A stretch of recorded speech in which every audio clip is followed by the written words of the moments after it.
nutrition goes to school. 'Cause we are the agents of change. And higher be the greatest. We are the agents of change. That's where the awesome generation to dream of a better future. We need a healthy present, good nutrition we must nurture to build an active world.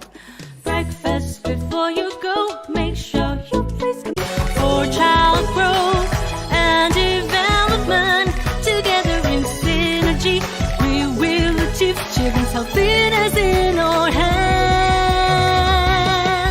SEAME, enhancing the quality of our next generation, starting from determining the right nutrition from our family, neighborhood and educators. Let's go and start to share a healthier life to everyone in our community.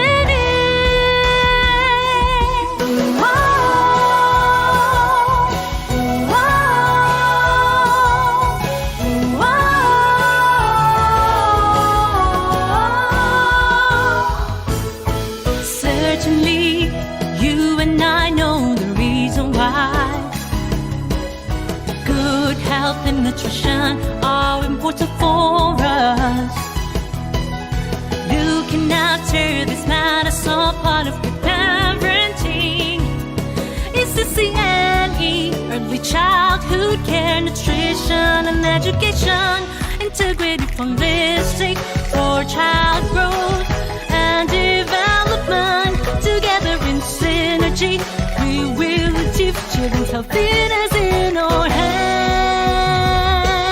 It's the CNE, enhancing the quality of our next generation, starting from determining the right nutrition from our family, neighborhood and educators. Let's go and start to share a healthier life to everyone in our community.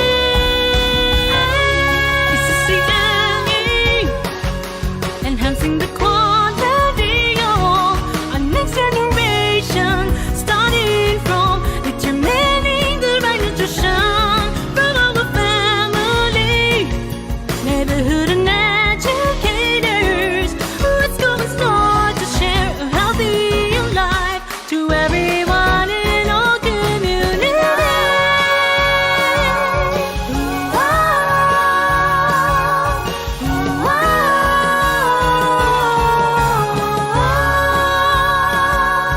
It's the CNE.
To dream of a better future, we need a healthy present.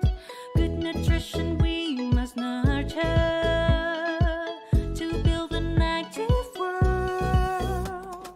Breakfast before you go, make sure your plate's complete with food that can make you nourished. Run fast to what you go, live life with full of hope. Together we'll make it happen. Nutrition goes to school. 'Cause we are the agents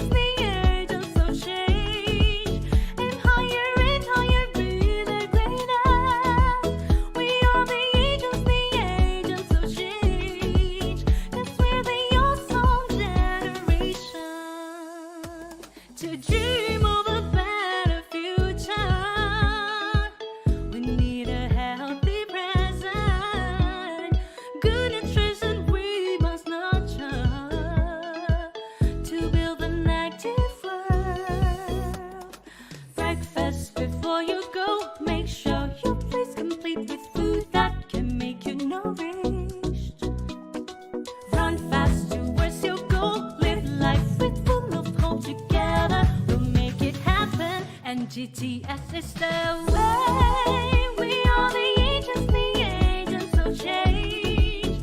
And higher be the greatest. We are the agents of change. 'Cause we're the awesome generation.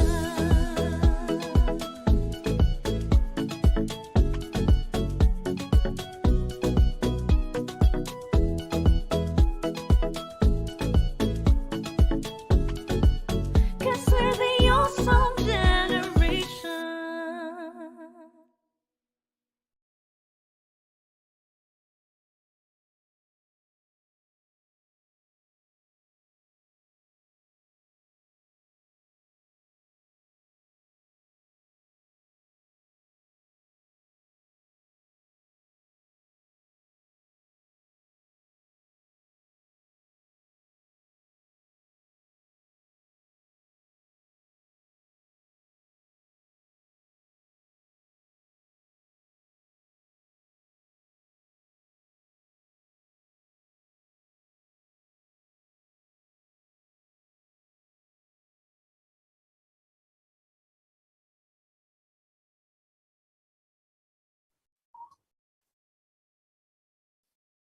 Good morning, ladies and gentlemen.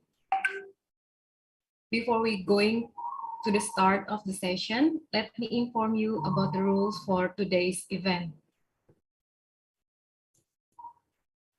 The first one, this webinar is broadcasted through SEAMEO RECFON YouTube channel.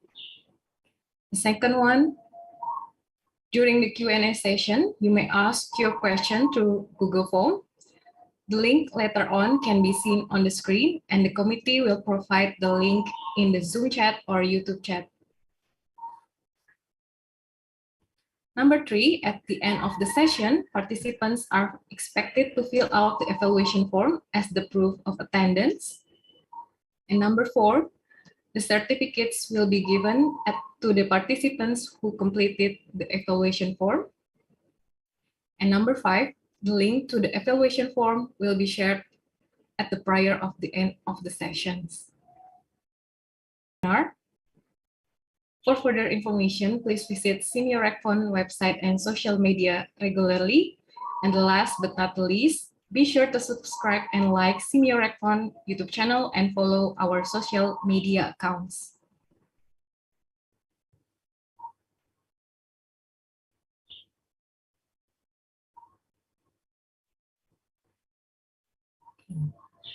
Sir and Madam, ladies and gentlemen, to all distinguished guests and participants, Assalamualaikum warahmatullahi wabarakatuh.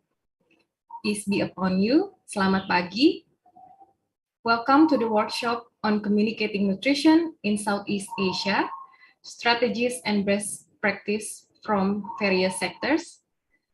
This webinar is a part of 12th Governing Board meeting of SEAMEO RECFON. My name is Aisyah Nurcita Dewi, and I'm honored to be your Master of Ceremony for this activity. Today, we will have a webinar that aims to share strategies and best practices to enhance the perspective of the target audience on communicating nutrition to solve malnutrition problem in Southeast Asia. Before we proceed with our main agenda, we would like to invite you to pay respect to the national anthem, Indonesia Raya, followed by SEAMEO Colors and SEAMEO Song.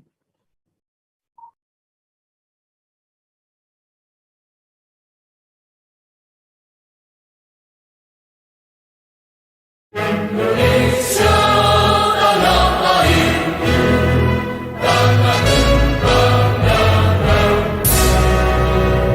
Di sanalah aku berdiri.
time to open our eyes to a bright and promising future. We'll rise to the call of the times and create a stronger tomorrow. Let's start to make a difference, teaching everyone to learn through science, health, and technology. We will share our expertise by promoting knowledge and policies. We can build a better world. Let us take a stand for our visions alone, making future plans for the people to grow in a life filled with happiness and dream. Here at SEAMEO, building the future is our legacy.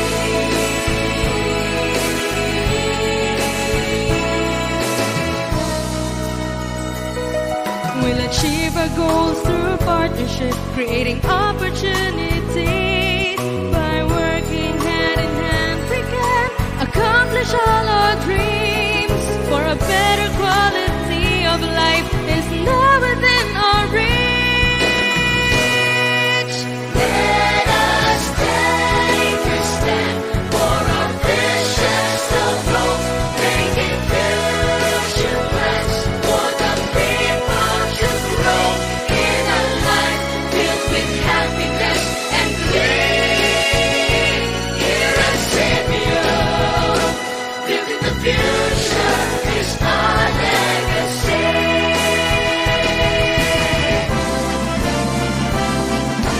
Let us take a stand for our visions of hope, making future plans for the people to grow in a life filled with happiness and dream. Here at SEAMEO, building the future is our legacy. Building the future is our legacy. At SEAMEO,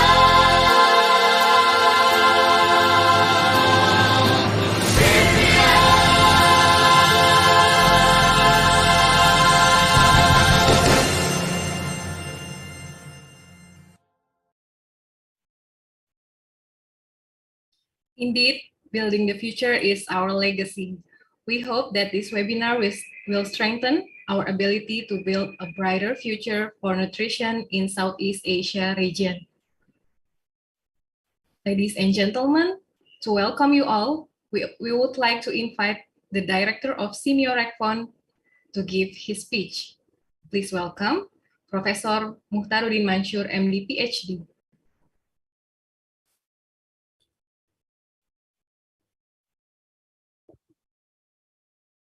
Well, thank you, Chita. Very good morning. Dr. Nur Hana Hamzaid, Center for Rehabilitation and Special Needs Studies, UKM Specialist Children's Hospital, the National University of Malaysia, Miss Fida Faradi, MA, from Indonesia as a moderator. Ladies and gentlemen, it's my honor to welcome you all in this opening ceremony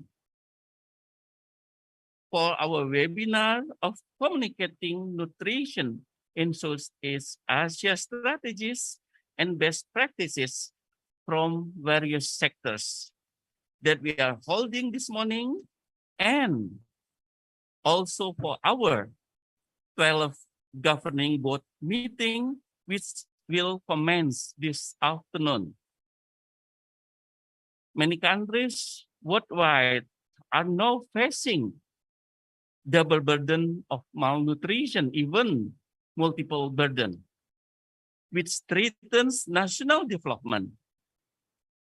Given the complexity of tackling malnutrition, synergy and convergence of various stakeholders become necessary. Communication at multiple levels between and among program implementers and beneficiaries are essential for promoting people nutritional well-being. Certainly, various nutrition communication and advocacy programs have been implemented across Southeast Asia.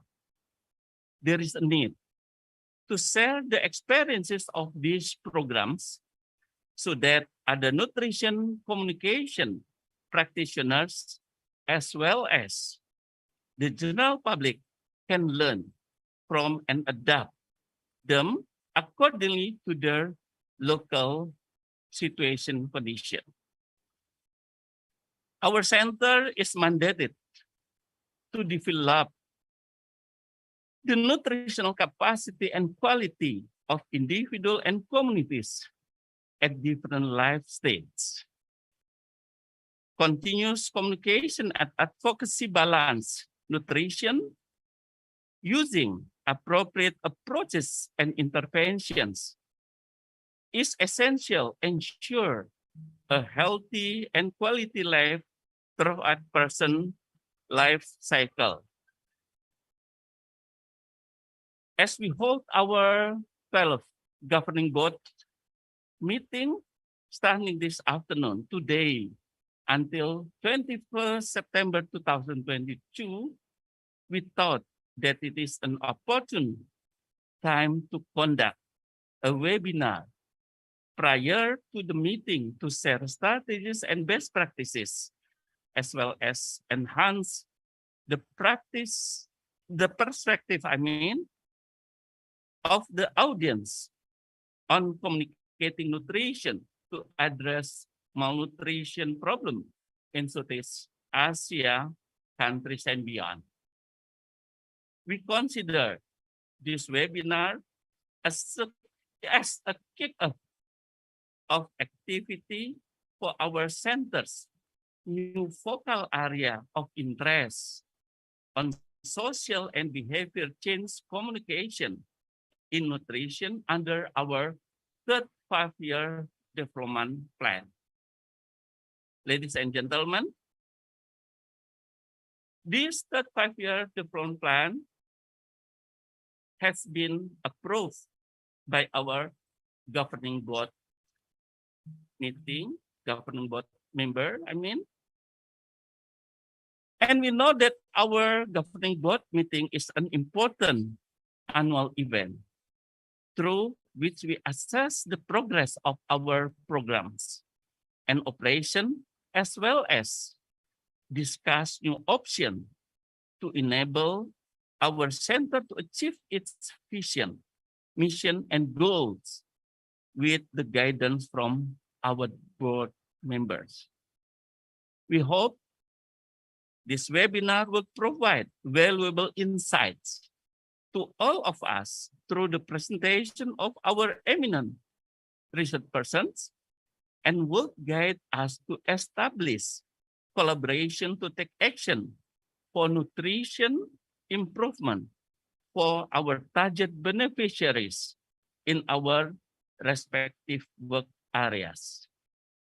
We also hope that we can arrive at appropriate decision on the working papers that we will discuss during our governing board meeting. Once again, I would like to extend my warm welcome to all of you for the 2 events we will hold today. Have a good day and stay healthy. Waalaikumsalam warahmatullahi wabarakatuh. Thank you. Thank you, Prof. Mukhtar, for your welcome remarks. We hope that the goals of this webinar can be achieved. Next, we would like to invite the Secretary of Universitas Indonesia, Dr. Agustin Kusumayati, M.Sc, PhD, to give a warm message for today. Dr. Agustin, the screen is yours. Thank you. Bismillahirrahmanirrahim. Assalamualaikum warahmatullahi wabarakatuh.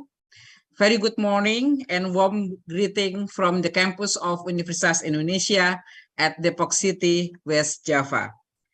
Honorable Governing Board members of the SEAMEO Regional Center for Food and Nutrition, Honorable Governing Board members of SEAMEO Regional Centers, Honorable Director of SEAMEO Regional Center for Food and Nutrition, Honorable Directors of other SEAMEO Regional Centers, representative from UN organizations and agents, representative from the Ministry of Education, Culture, Research and Technology, the Republic of Indonesia, representative from Ministry of Health, Republic of Indonesia, respected speakers of the regional webinar on communicating nutrition in Southeast Asia, distinguished guests, ladies and gentlemen. First of all, let's praise our God Almighty for the blessing to all of us. So this morning we can meet in a healthy situation. Thank also to our God Almighty that today we have a much better situation regarding with the COVID-19 pandemic. Hopefully, in the very short time and not too long, we will be able to meet again in person in all of our activities, including also our meetings and webinars. Ladies and gentlemen, today we will have governing board meeting of the SEAMEO RECFON following the webinar in this morning. This morning, the webinar will share experiences and ideas from various countries in the Southeast Asia region towards best practices in nutrition. As we all know, the situation now in the world is very dynamic. It's many changes happen in the very short time, and it is basically introduced or simulated by the current COVID-19 pandemic, as well as the very fast development of information and communication technology. So in all aspects of our human life, we need to change. We need to adapt with the current situation so that we can answer the challenges and problems that we have to face in the best, most effective and efficient manner. This is also applied to nutrition. Nutrition as a multi-dimensional problems that should be tackled multi-sectorally and multidisciplinarily also have to change. We have to adapt the way we solve the problems, the way we improve the nutritional status of our community. So the meeting today in the webinar will be a very good one, because we will learn experiences from our colleagues in all the regions in the Southeast Asia. It is expected by learning each other, we can be inspired by other experiences, and we can develop a more effective and more efficient nutritional intervention in our region. Ladies and gentlemen, in this occasion, let me thank to all the organizing committee of this webinar, as well as the organizing of this afternoon governing board meeting. Thank you very much for your hard work to prepare this webinar and the meeting, so that we will be able to enjoy the webinar as well as the meeting in the afternoon. Let me also send our thank and grateful to all the speakers that will share with us this morning their experiences, their thoughts, and their insights on how we can improve nutritional status in our region, in our countries, or using multiple strategies in multiple sectors as well. Last but not least, I congratulate all the governing board members for the meeting this afternoon and hope a very truthful meeting that will result in positive recommendation or decisions that will lead this organization to develop more stronger and provide more meaningful advantages to the people in the Southeast Asia region. And to conclude my welcome remarks this morning, let me wish all of you to have a truthful webinar. Have a good day and wish you always a good health. Assalamualaikum warahmatullahi wabarakatuh. Waalaikumsalam warahmatullahi wabarakatuh. Thank you, Dr. Agustin. We are delighted to hear your message this morning. Okay, this morning we are also privileged to have Director of SEAMEO Secretariat, Dr. Ethel Agnes P. Valenzuela, among us. We would like to invite Dr. Ethel to give or deliver her message. Hello, good morning, everyone. Okay, Mr. Emil? Yeah. Okay, thank you. Good morning, everyone. So on behalf of Dr. Ethel Agnes Pascua Valenzuela, who is currently attending the Transforming Education Summit, please allow me to deliver her opening message. Dr. Agustin Kusumayati, Secretary of Universitas Indonesia. Dr. Mukhtaruddin Mansur, Center Director, SEAMEO Regional Center for Food and Nutrition, SEAMEO RECFON.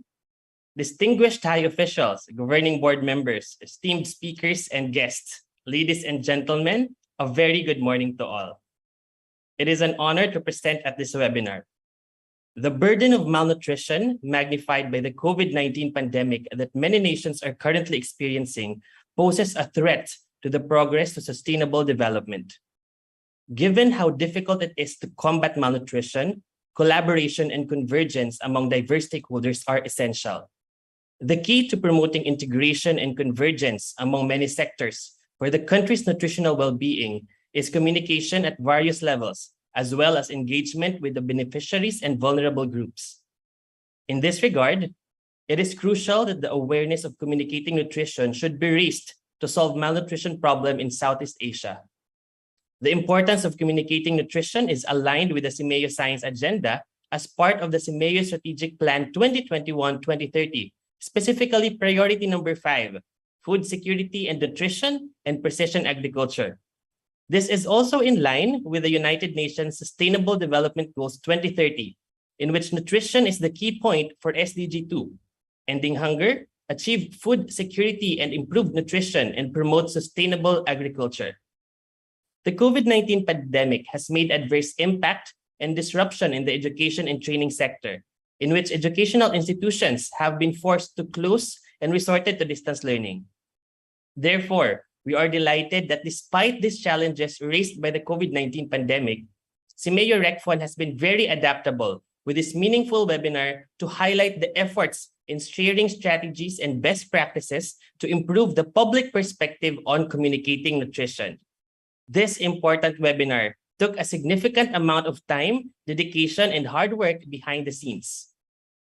We would also like to take this opportunity to convey our sincere appreciation to our esteemed experts and resource persons for your tremendous support to this webinar, as well as the ongoing activities and operations of SEAMEO RECFON.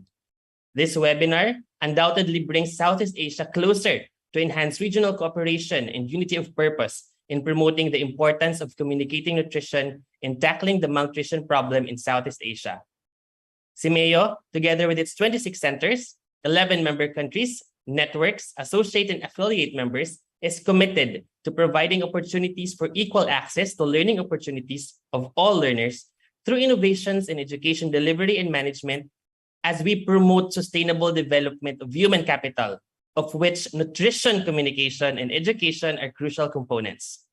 Lastly, we would like to thank SEAMEO RECFON and esteemed partners for your efforts and hard work in conducting this meaningful webinar to connect regional experts, researchers, program implementers, and policymakers in nutrition. We wish you all a productive, fruitful webinar, and we also look forward to the governing board meeting that will commence this afternoon. Thank you very much. Thank you, Mr. M.L. Santilas, for your heartwarming message and highlighting the importance of communicating nutrition. Next, we are pleased to welcome the representative from Secretary General of the Ministry of Education, Culture, Research, and Technology, Republic of Indonesia, to give the opening remarks and keynote speech for today's webinar. Please welcome Ibu Sri Gunani Partiwi. Yeah. Thank you, Marisa. The Honorary Director of SEAMEO RECFON, Professor Muhtaruddin Mansur, MD, PhD, Honorable Director of SEAMEO Secretariat, Honorable Secretary of Universitas Indonesia, Dr. Agustin Kusumayanti, Honorable Speakers, distinguished guests, ladies and gentlemen, Assalamualaikum warahmatullahi wabarakatuh. Good morning. On behalf of Dr. Suharti, the Secretary General of Ministry of Education, Culture, Research, and Technology of Indonesia, I welcome participants to the Communication Nutrition in Southeast Asia, Strategic and Best Practices from various sectors. And I want to convey our appreciation to the organizer, SEAMEO RECFON, which has the initiative to hosting this webinar. During the pandemic, and now we are preparing to face the post-pandemic era, healthcare has become the main issue in daily life. The public has begun to have a relatively high awareness of health problems, including those related to the nutritional intake needed to maintain health endurance to avoid the COVID-19. However, based on data from WHO, Indonesia is still struggling to meet one of the global nutrition targets. Ladies and gentlemen, during the pandemic, we have shifted our ways of communication and interaction. Digitalization is becoming a common thing in our activities. Like what we do today, it is not impossible to gather many people simultaneously from a different country using technology. This phenomenon is an opportunity to facilitate communication and education in various fields because through digital platforms, information dissemination can be carried out more effectively and efficiently. Through technology, ways of working for nutrition are transforming.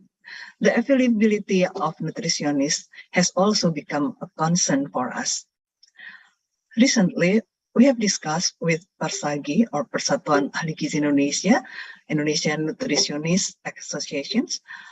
Through the discussion, we are aware that Indonesia and maybe other countries in Southeast Asia has the challenge of fulfilling the needs of professional nutritionists.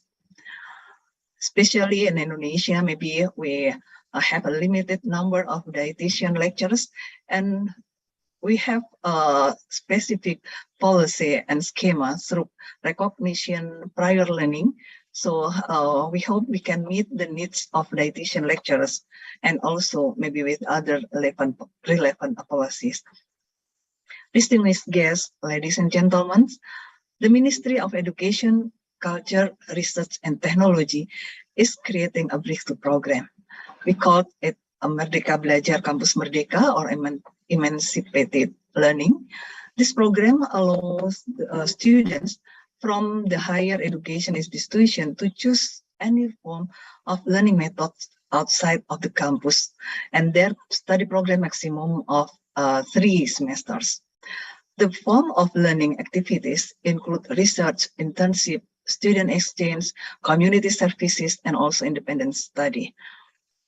And through this webinar, we hope we can find an opportunity to develop networks and collaboration among nations and institutions to support increasing nutritionist quality and synergies with each government policy and nation interest, especially for malnutrition issues.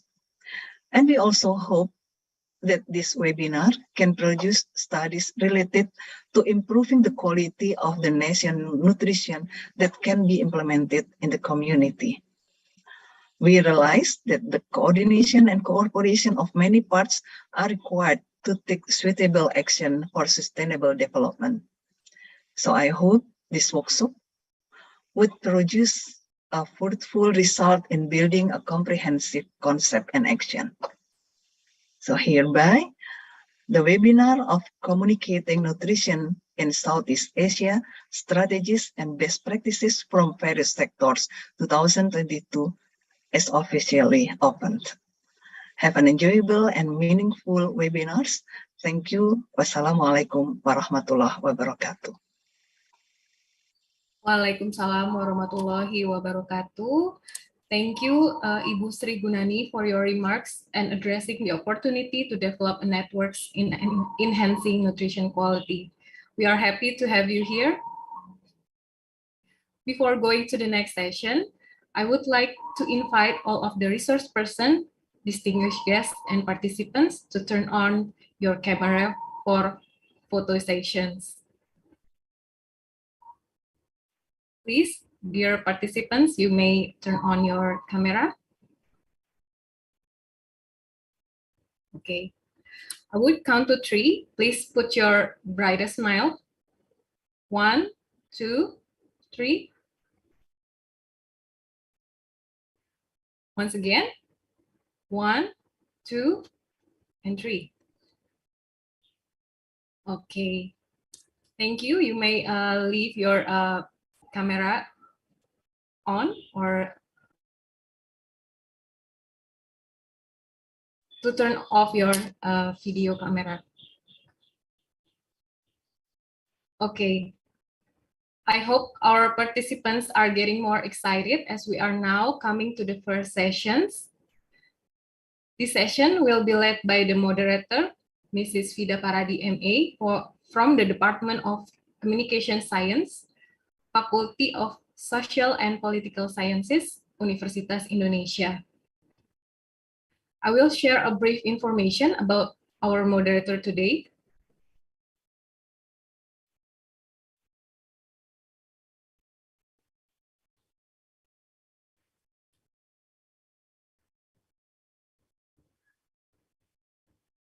Mrs. Vida Paradi is currently a communication lecturer in Universitas Indonesia.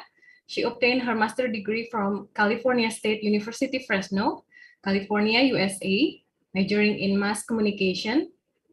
She has experience as communication consultant and researcher for more than 20 years, as well as working with the government and non-government institutions, research institutions, UN agencies, and development partners in several countries. She has communication expertise, particularly in communication research, community engagement, social and behavioral change communication, and risk communications.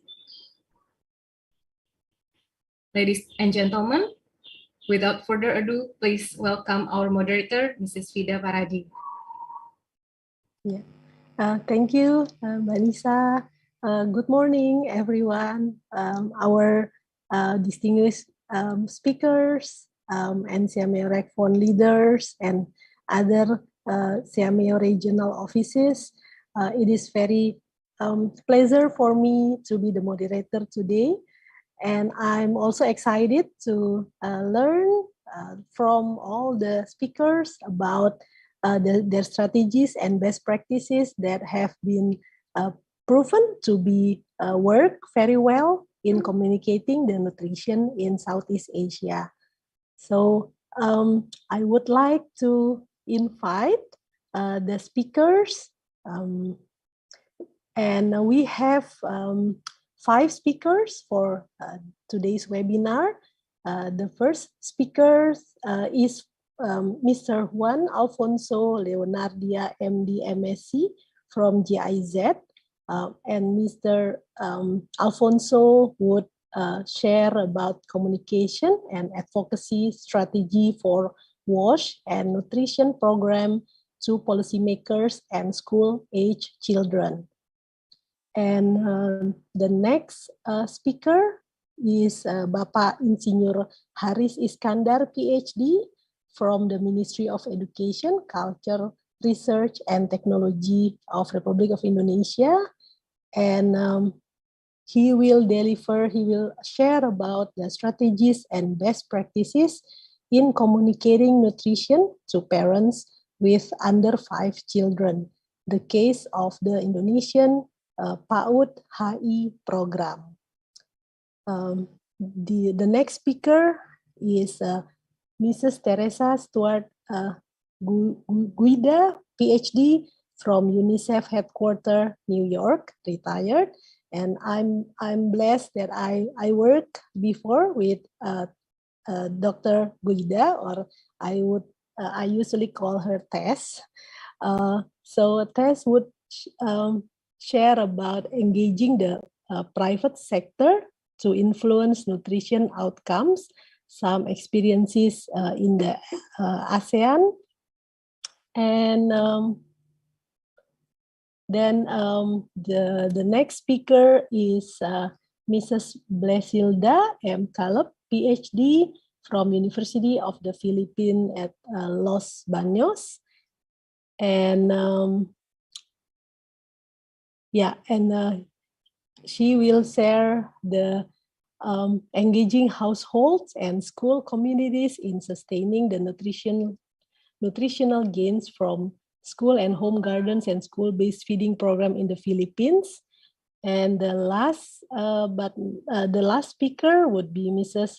Dr. Nur Hana Hamzaid from National University of Malaysia, sharing about the strategies and best practices in communicating nutrition for special kids to parents and community. So today we will share many programs on nutrition and how they communicate, how they use the communication power to different target audience, in different settings, also in various programs, engaging different stakeholders. So that's why I think this is a very good opportunity for us to learn about communicating nutrition in Southeast Asia.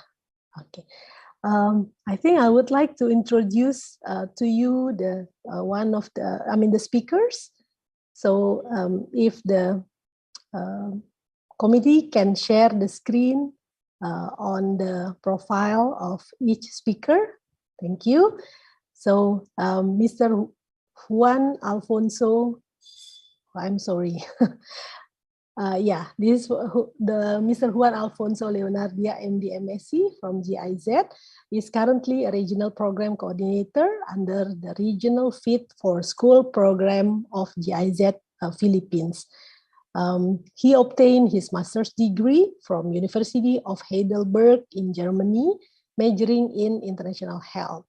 He has experience in handling various health promotion programs for more than 15 years, as well as international publications and resource persons in Southeast Asia countries related to nutrition programs for school.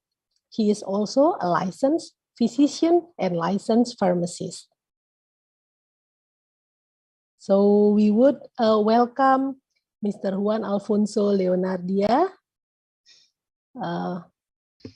And the screen is yours. Thank you. Yes, thank you very much for the kind introduction, and also good morning and welcome to everyone to this webinar.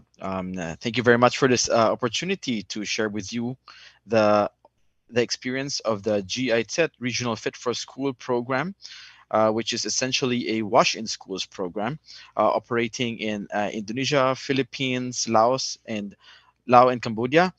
And yes, you're probably wondering why a WASH program is presenting here in a nutrition webinar, because it's also understood that a WASH is a part, and water, and of course food sanitation and hygiene is a part and prerequisite of good nutrition.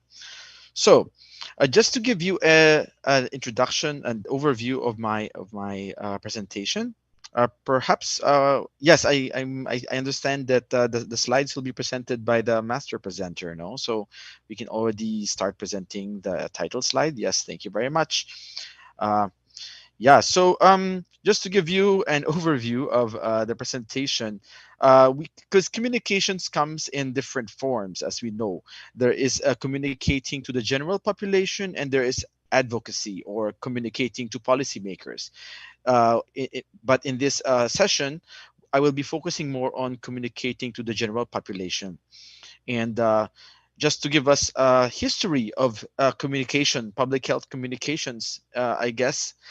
I'm not a communications expert myself. I'm a medical doctor, but I think it is general knowledge that communications began as, I guess, events, no, this community events where people relay, like town hall meetings, where people relay information. And in the advent of the printing press and the paper-based communication, it soon evolved into like leaflets and newsletters, newspapers and magazines. And eventually, with the advent of mass media, then came radio and the television, where communication was also very much done in a massive scale, but yet there was no feedback mechanism to know really how everyone was reacting to these programs. But it was had to be done through surveys. And finally, now with the internet and the advent of the digital age and the age of information, we now have digital and online communications that I feel at the moment is really the what is running the world right now in terms of communications. And even especially with the advent of the pandemic, I think there's no turning back to the older forms of communication in when it comes to mass communication. Even traditional televisions have now been replaced mostly by YouTube and streaming services, and also social media. So just so I will be focusing my presentation on the experience of the Fit for School program on digital communications, especially in communicating wash in schools issues. But I believe that the communication uh, method can be translated and also will apply for nutrition issues as well. And we go now to the topic of digital and online. Why? What is the specific? What are the specific advantages of digital and online media? As we know, the reach is massive. No, it's been unprecedented. Uh, for example, back then you needed to have a television that needs to be plugged in your living room, and wherever you leave the place, then you can get out of that communication modality. But now people have not only laptops but mobile devices that they carry everywhere with them, in the train, while waiting, and everywhere they go. So the reach and of this and the pervasiveness of digital communications in our lives is unbelievable. Even before we go to sleep, even while our children are talking to us, even in our dining tables, people would open their devices. So it's really very powerful and almost almost pathological to some extent, I guess. And of course, the broadcast cost is very low. Back then, you needed to own a television station and you would charge exorbitant costs just for airtime. But now, anyone can publish their content, and anyone in any platform. And now it's no longer who has the most money, but who can draw the most attention. And this is also somehow the also a double-edged sword. No, the arms race for attention also leads to like really I don't know, I guess even unhealthy promotion strategies, which is also somehow tend to be detrimental, like uh, spreading fake news and all that. Also, digital and online media allows feedback to and also allows feedback and gather analytics, which I will also show later in my slides, which also has been which has also been difficult with the previous with the older media for communications. And because this is possible, it can be constantly improved with a low revision cost. And you can revise your content real time without having to do an entire production. Therefore, digital media has led to the democratization of mass communications that we see in front of us now. It comes with all its advantages and its disadvantages. And as previously said by the introductory speakers from the Ministry of Education and UI, that we need to adapt to the times. And here in my presentation, we'll be talking about digital communications as a communication strategy in the special context of the education sector. Specifically for my presentation, it will center around the department, our activities with the Department of Education in the Philippines, which is, as I would warn, a centralized education system now. So it's easier to push information down the system because everyone is, it's still centralized. It's not like the employees of the Department of Education in the Philippines are all part of from the national system down to the school teacher are part of one system, in contrast to Indonesia where the system is decentralized. No, so this is a caveat that I would share, and you should also look at our experience, I guess, in that lens. Okay, so next slide, please. So first here is I will show to you now our communications materials that we have developed for the past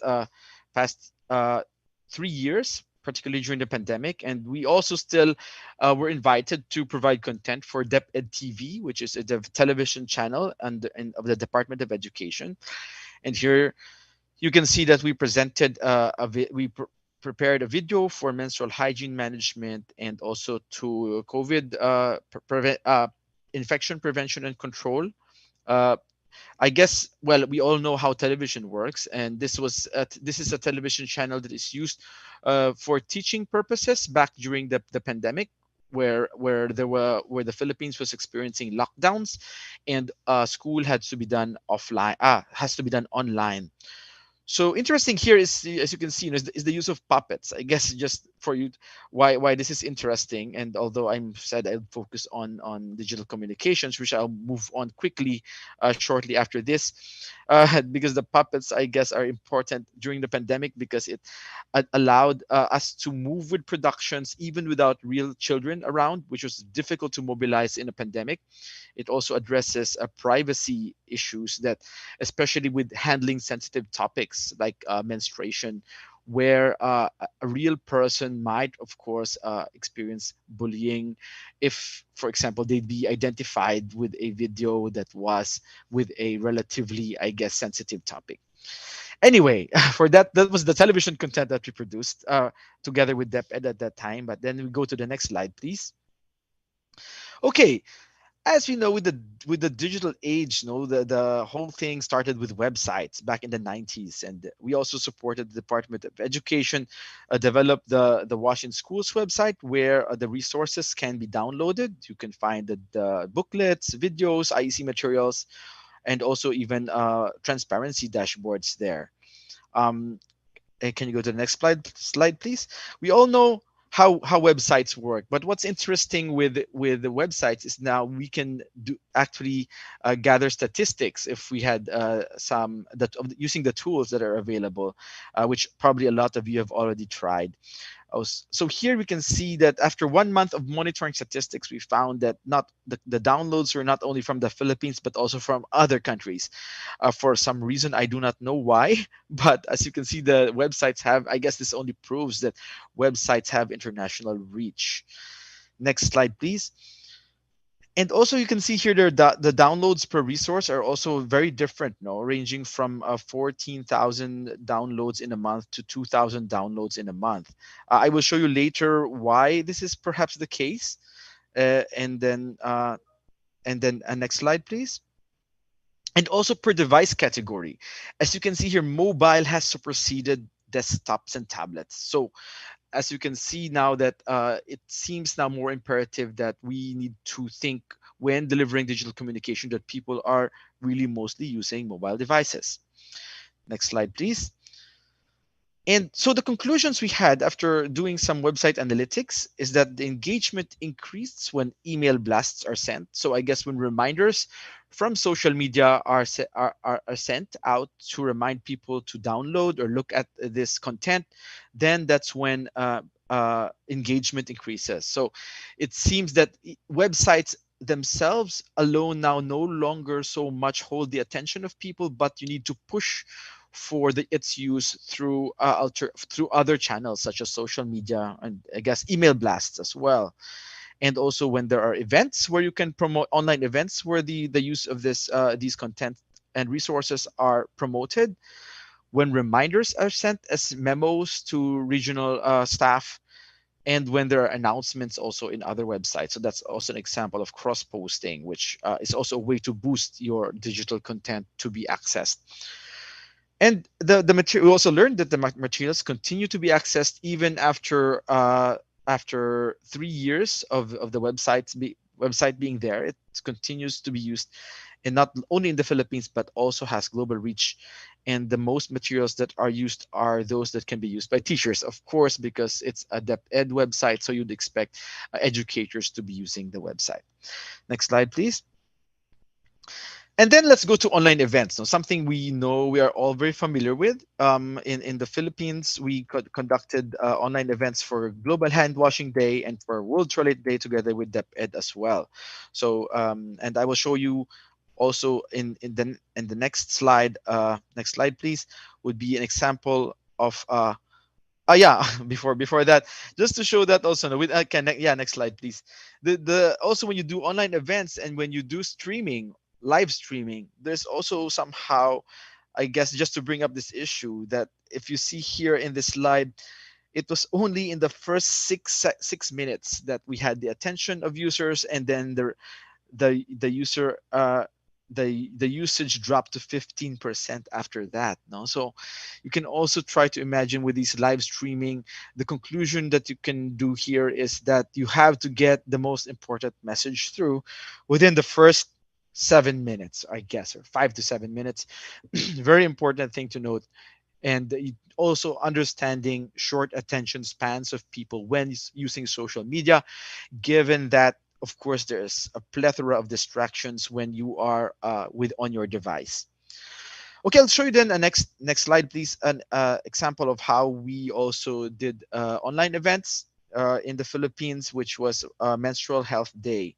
So during Menstrual Health Day, we had an event, a webinar itself, and also a series of social media posts before that on the run up to the event. And on the event itself, we had 26,000 views on the DepEd Philippines Facebook page, and a total of 55,000 people reached. Next slide, please. So the event featured like how to make menstrual pads, and also this menstruation bracelet, which allowed people to make their own menstruation bracelet from beads or paper, or even writing it on their wrists. No, which is an example of an activation, where through social media or through a digital channel, you ask people to actually do things, which somehow reinforces the message and also creates some sort of virality around doing something. Remember the ice bucket challenge a couple of years back. How some activation, I guess, was extremely successful. Next slide, please. So as you see, the result of as you can see here, the result of the social media activities we had here, largely the the menstrual bracelet campaign was quite big. As you can see, the biggest one, because there was an activation involved, and also the infographic on the webinar here. Here you can see that there are some with 6 digits and some with 5-digit numbers, and here we observe that those with 5-digit numbers, the 6-digit numbers are explained that maybe explained by the time of posting at the time, and also at the time of posting, I guess. This is also important that when you post, it should be also the peak time when people are also active in social media. Can you go to the next slide, please? Yes, so in 2022, we did another webinar, but this time we had much larger reach. As you can see, it's 185,000. This we attribute this threefold increase because on the first year there was a conflicting event at that time, also on the DepEd Philippines Facebook page. So this is also important to note, that when you do an online event, not to conflict with events being promoted by the same channel. Next slide, please. Here you can see also that the numbers are smaller compared to the first one that I showed you, because this was not promoted, no longer promoted through the DepEd Philippines, the whole DepEd channel, but now through the DepEd OK sa DepEd Facebook page, which is specific for the school health division. But you can see that there are still 6-digit numbers, which was achieved by cross-posting to the DepEd, larger DepEd system-wide Facebook page. So you can see here the effects of cross-posting, and also I guess the disadvantages of having your own page compared to being in the larger page. But then being in the larger page means you can also have less control, and also you can also have less activity because you had to compete with all the other agenda of the Department of Education. Next slide, please.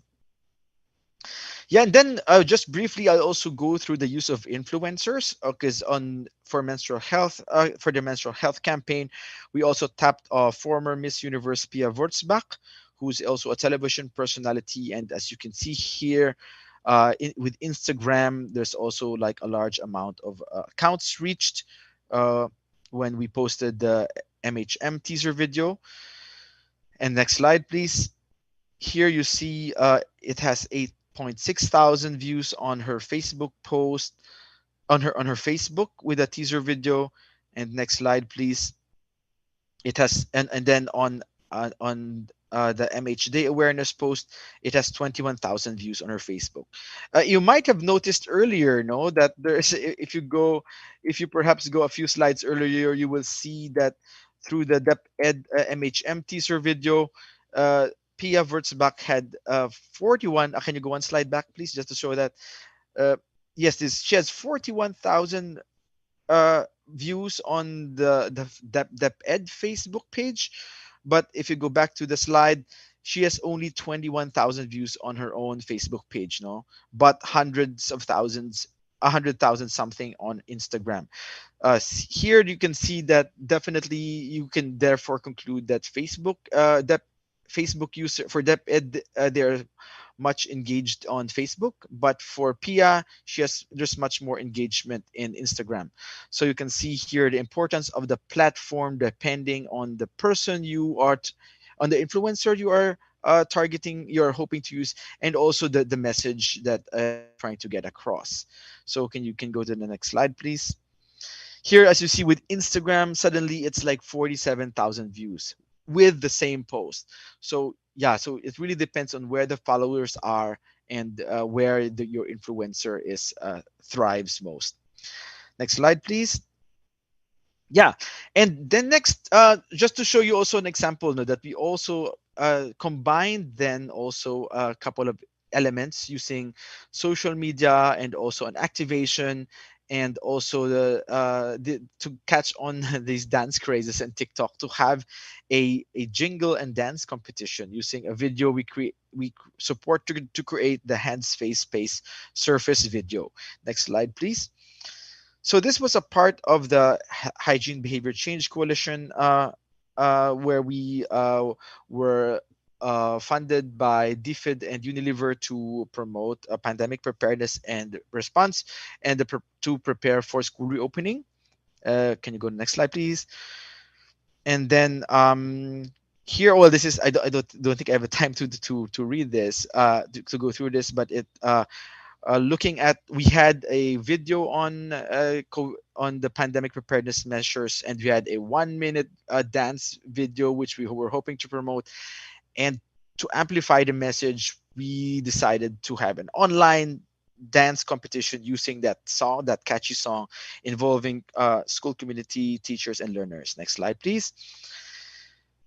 And this was because, and here are the guidelines were condensed into a password campaign, into a short video, a short song with a catchy video, and together at the same time, nudges and stickers were distributed to schools to reinforce the message. Yes, go ahead. I have 4 minutes left. Next slide, please. And so it was implemented through the DepEd social media page, and also a memo from DepEd for everyone to implement. And it was even made part of students' assignments and performance tasks, and everyone started then to upload their videos in YouTube. Next slide, please. And also on Facebook.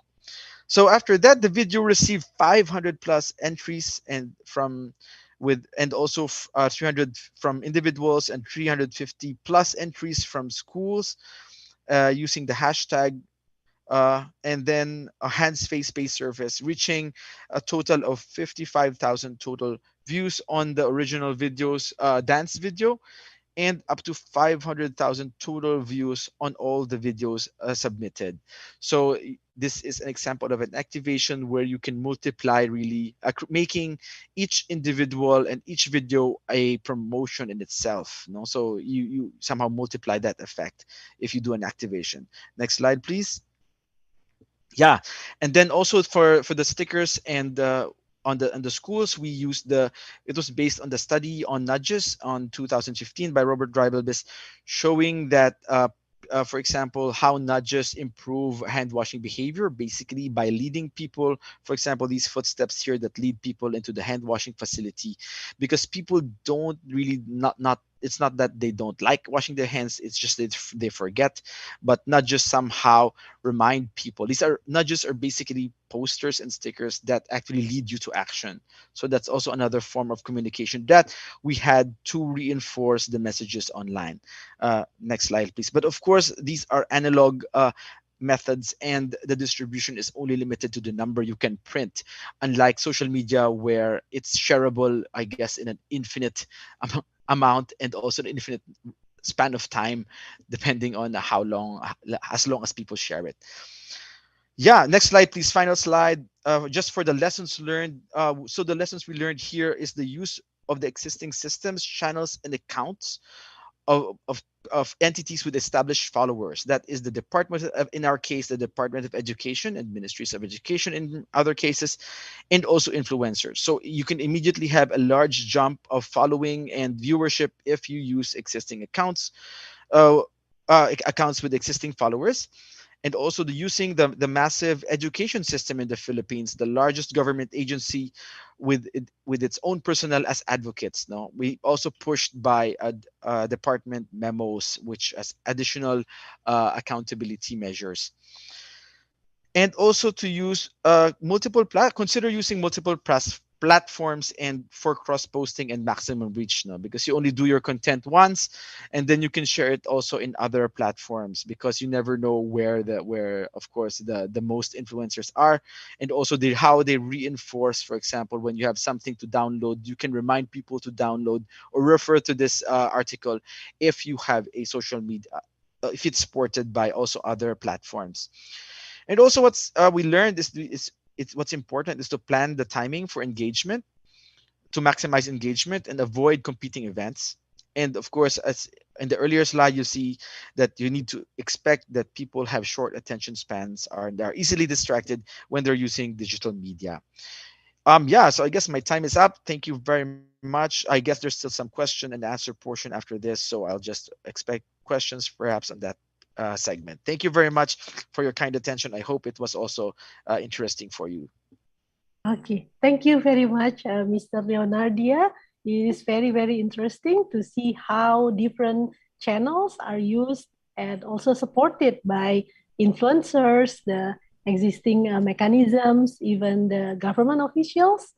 And it's also, you use the mix of puppets and people, and also nudges. So it's not only to raise awareness, but you really drive changes at the school through the Fit for School program, right? So, and also you use the momentum, like the menstrual hygiene day, to focus on the messages.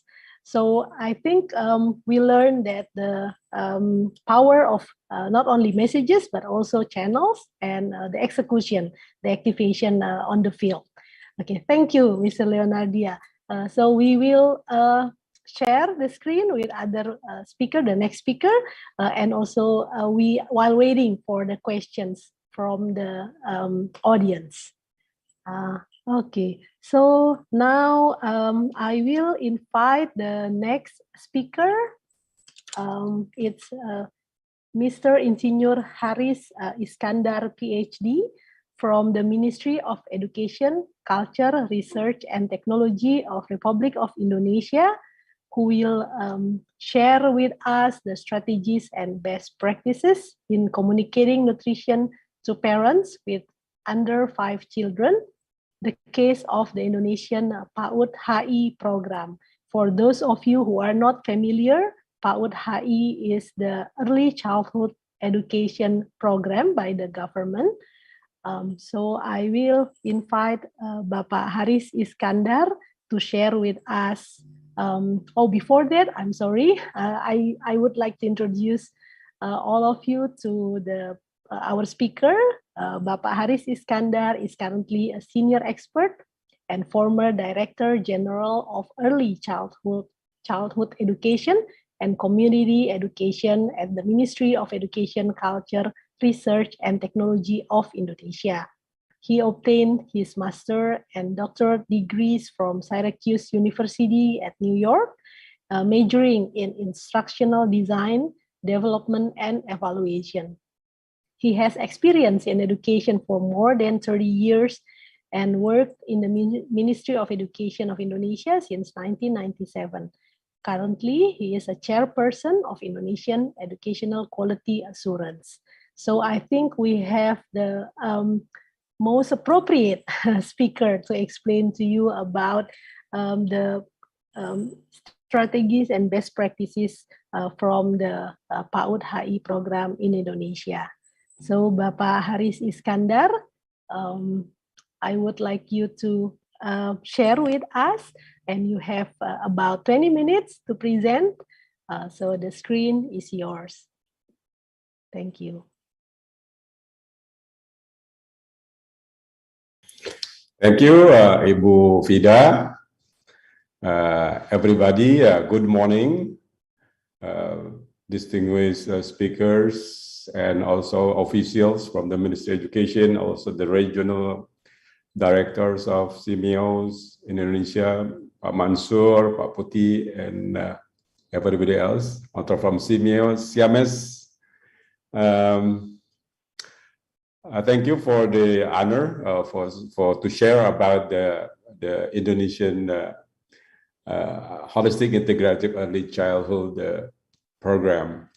This is the PAUD HI or Holistic Integrative Program that previously I introduced you in the regional forum, like class 1, yeah.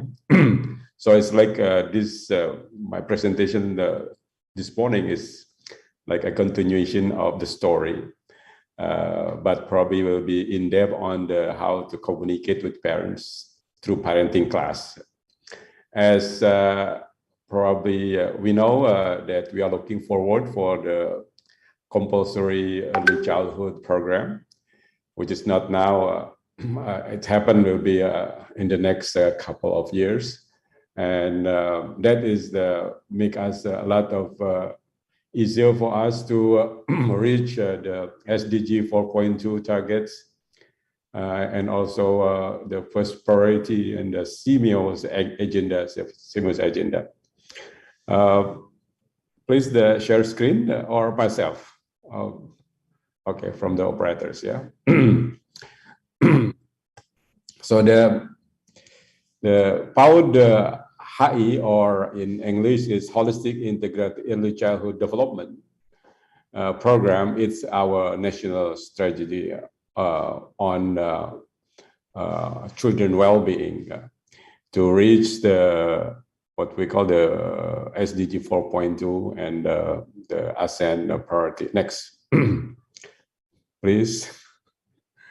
Okay, please, next. Okay, yeah.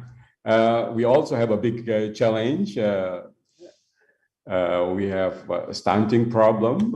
It's since a decade ago, 1 out of 3 of Indonesians children are stunting. Yeah, and then the government, with all efforts, 22 ministries and agencies trying to attack and eradicate this stunting.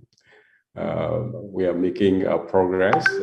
We have developed the national action plan, and it showed that the eradication and the prevention of stunting between 2013 and 18 has significantly dropped the stunting from 37.2 to 24.4% by 2021. And then the government has the confidence and put the very ambitious target for 2024 to reduce further up to 14% of stunting. But then we have a pandemic, yeah, as we know of, for 2 years almost, the next year, since 2020. Our school closed. Yeah. Next, please. Yeah. 2002 and 2003, and our school closed from early childhood up to the higher education, and now is because of the COVID is getting declined, and school now is officially open for almost all school, at all levels.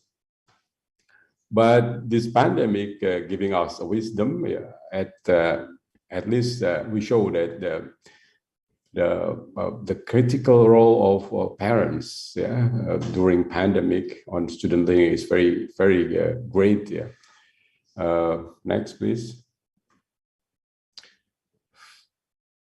I'm not used to get with this operators here, but okay. But this pandemic give us a lot of wisdom, on how important the role of parents, for student learning. We cannot do anything from school without parents. The teacher has to have to collaborate with parents to continue providing quality learning services. So that's why in this pandemic season, we found that the parenting class through webinar or online capacity building is a very important element for our program in holistic integrative early childhood development. They give them engagement to students during the pandemic by providing learning kits and other learning materials at home by collaboration with teachers. So this parenting class that I'd like to share with you so far on the success or whatever based sharing on the implementation of holistic integrative early childhood program. This is we are going to put that in a highlight and giving some example of best practice in the district. So holistic integrative early child development. Next, this is the national program back 2013 for the D here, the early childhood development, or P here is not pendidikan, but P here is pengembangan. So there's a different lot of some misconception in campaigning that PAUD HI as a P here as not just a pendidikan, but it's actually a pengembangan or development.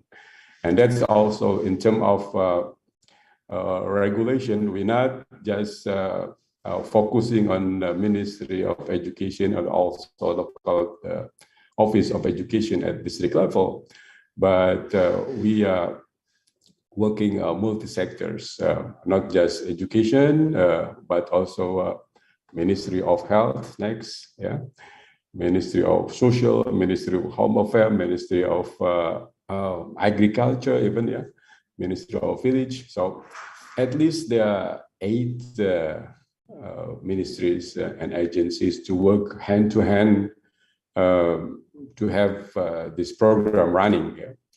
The African proverb say it takes a village to raise a child, but in fact in Indonesia it takes a whole cabinet actually to raise a child. It's a very complex, comprehensive multi-sectors that have to be there for student well-being, not just education and nurturing, but we need to focus our attention to their nutrition, children health, and also protection, and other social well-being. So this is a national task force that we have to enforce. Our role here, next, the Ministry of Education role here on this national task force is to strengthen the partnership with local governments by advocating to local government to adapt and implement the holistic integrated early childhood development policy and national action plan. We facilitate local government to issue the district regulation framework for local task force, just exactly mirroring like in the central local action plan to implement high ECD and a quality 1 year primary school EC program and the minimum service standards. And supporting the local government to train teachers, also administrators in EC unit and high ECD by providing partial grants and national facilitators on high ECD.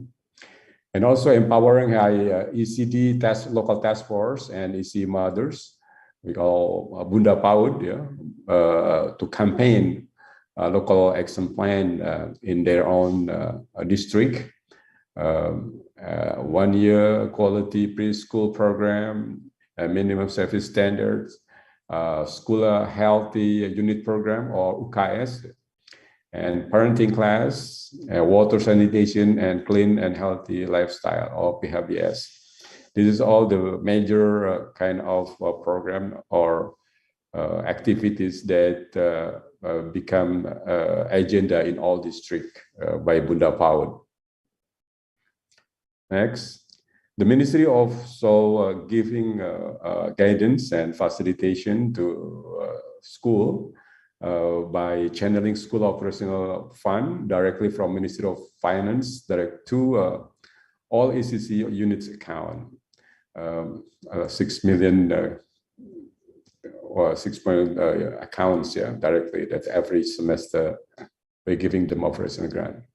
And we're also providing partial grant to ECC unit to targeted district or city with high stunting index to implement the school healthy units program, parenting class and water sanitation, and also a clean and healthy lifestyle.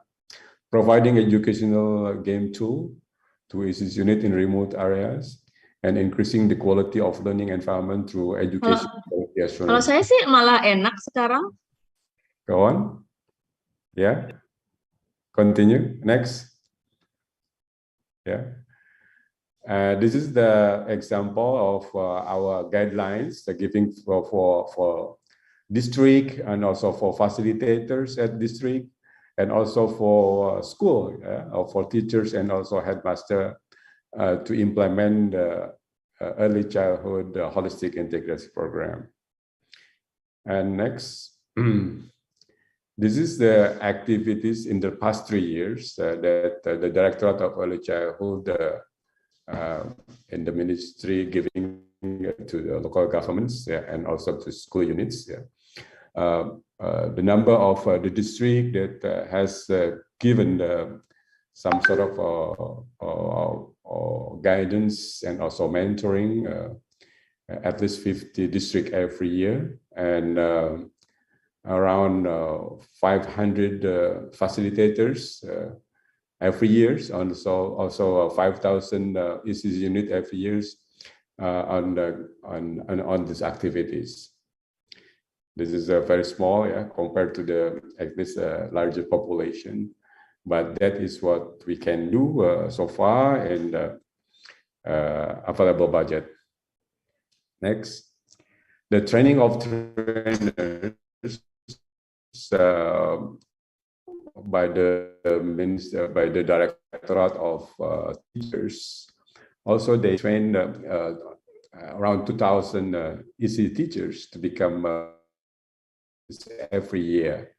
So far it's accumulated up to 6,000 plus, and then and this is become a kind of movers in every district, giving kind of campaigning, advocating, and also guidance to ECCE unit in this district to implement the high ECD program. Next. And also the role of ministry is supervising the implementation of the program at the local level. We expect local government to implement evidence-based planning, to develop the legal and implement the legal framework for the implementation of ECD, whether there is local Bupati regulation or major regulation, or even local government regulation, which is validated by local parliament. And local government is supposed to do some advocacy and coordination with all stakeholders, strengthening cooperation and coordination, and doing some monitoring and evaluation. And we also expect them to pick up the sub-district that is the most targeted in terms of the stunting index, and to participate in high ECD. Next. The role of ministry also to supervise the implementation at the ECC unit. We expect the ECC unit adopting ECD program. They have implementing the parenting class. They have schedules. Some are doing that in every week, some every 2 weeks or every month, yeah, depending on the activities, and also the head master of ECC units. And they have regular children check-up on the weight and head measurement. They have early detection of children growth and development in cooperation with the nearby Posyandu or Poskesmas. Yeah. They have coordination with Pandu in other public health services. Yeah. They develop the sanitation facilities. They have running waters, toilets, and hand wash facilities. They have adapting the clean and healthy lifestyle, PHBS, and they have supplementary food program. And also all students have some birth certificate. This is the list of must-have activities or services that ECC unit adopting ECD holistic integrative. Other greetings, of course, we welcome, such as they have clean and healthy canteen. They have closely integrated with local health services and the tourist program. Yeah. They have monitoring the immunization monitoring program or through KAYAP book. Yeah. They're having supplementary vitamin A and others. So that is other things about the most important thing. They have 8 indicators or activities they must have in every ECC unit adopting ECD program. Next. We even put that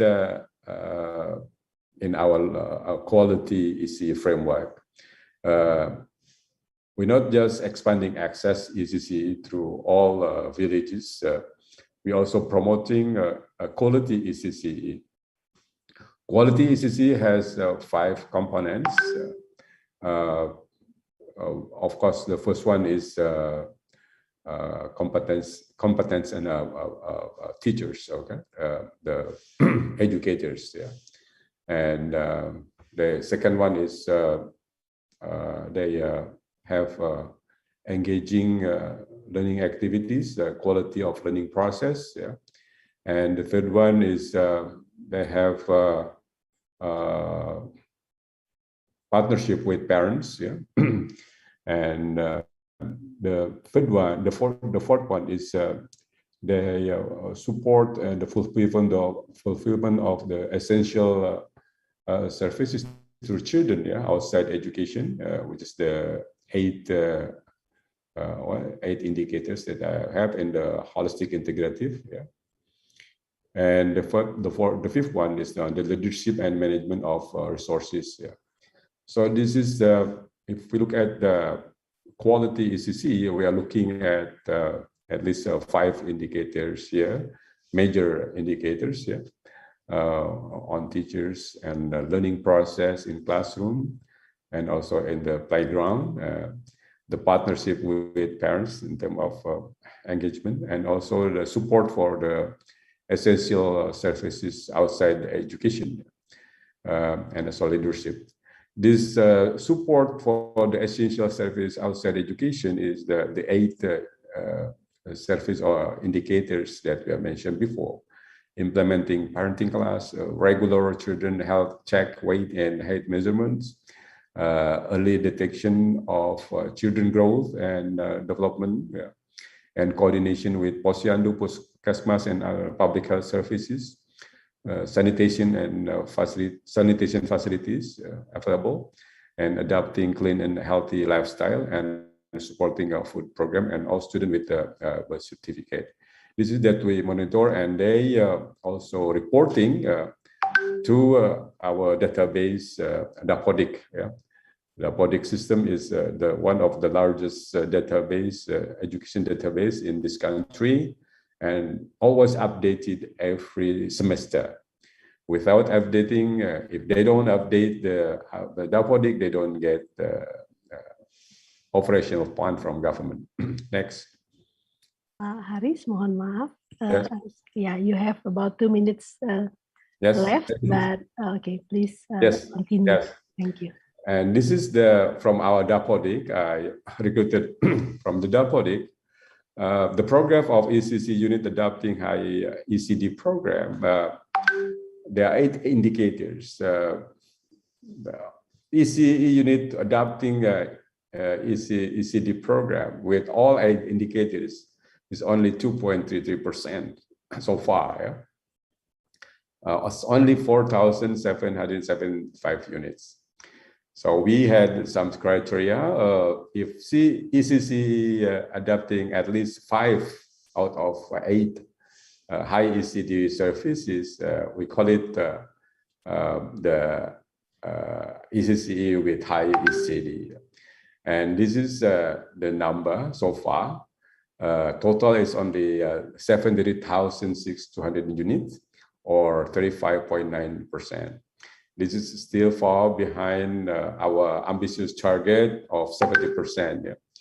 So we still have time. I hope next year we have more funding allocated to reach this ambitious target of government.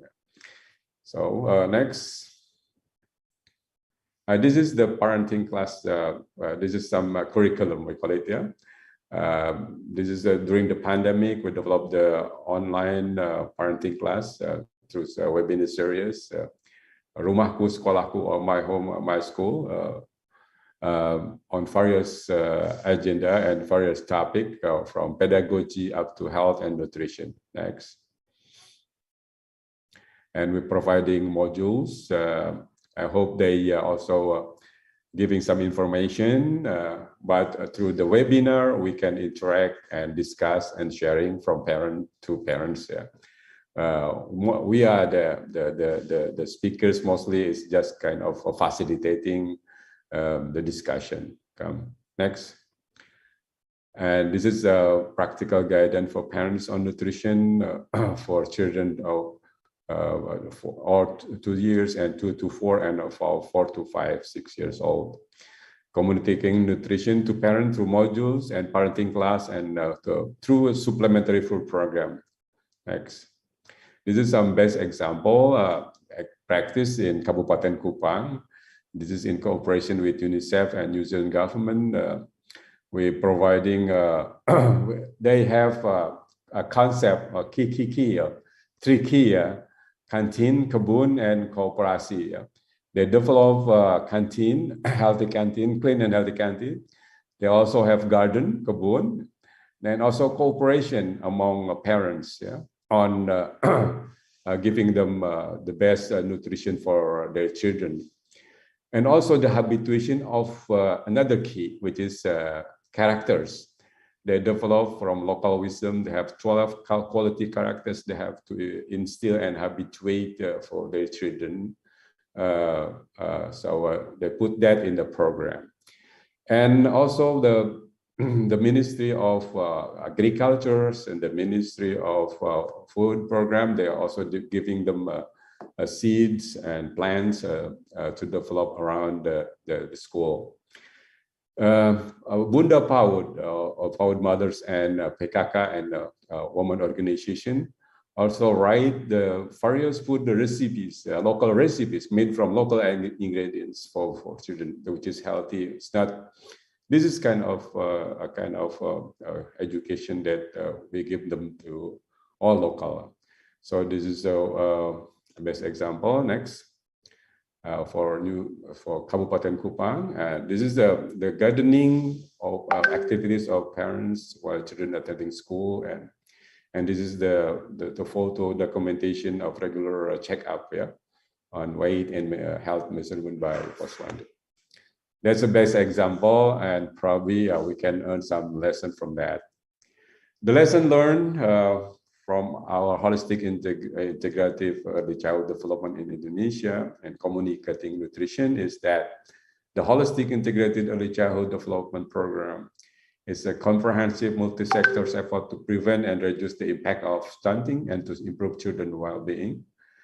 And number two, coordination with local government on the implementation of high ECD program and budgeting remain two big challenges. Yeah. As you know that the budget is still under allocated.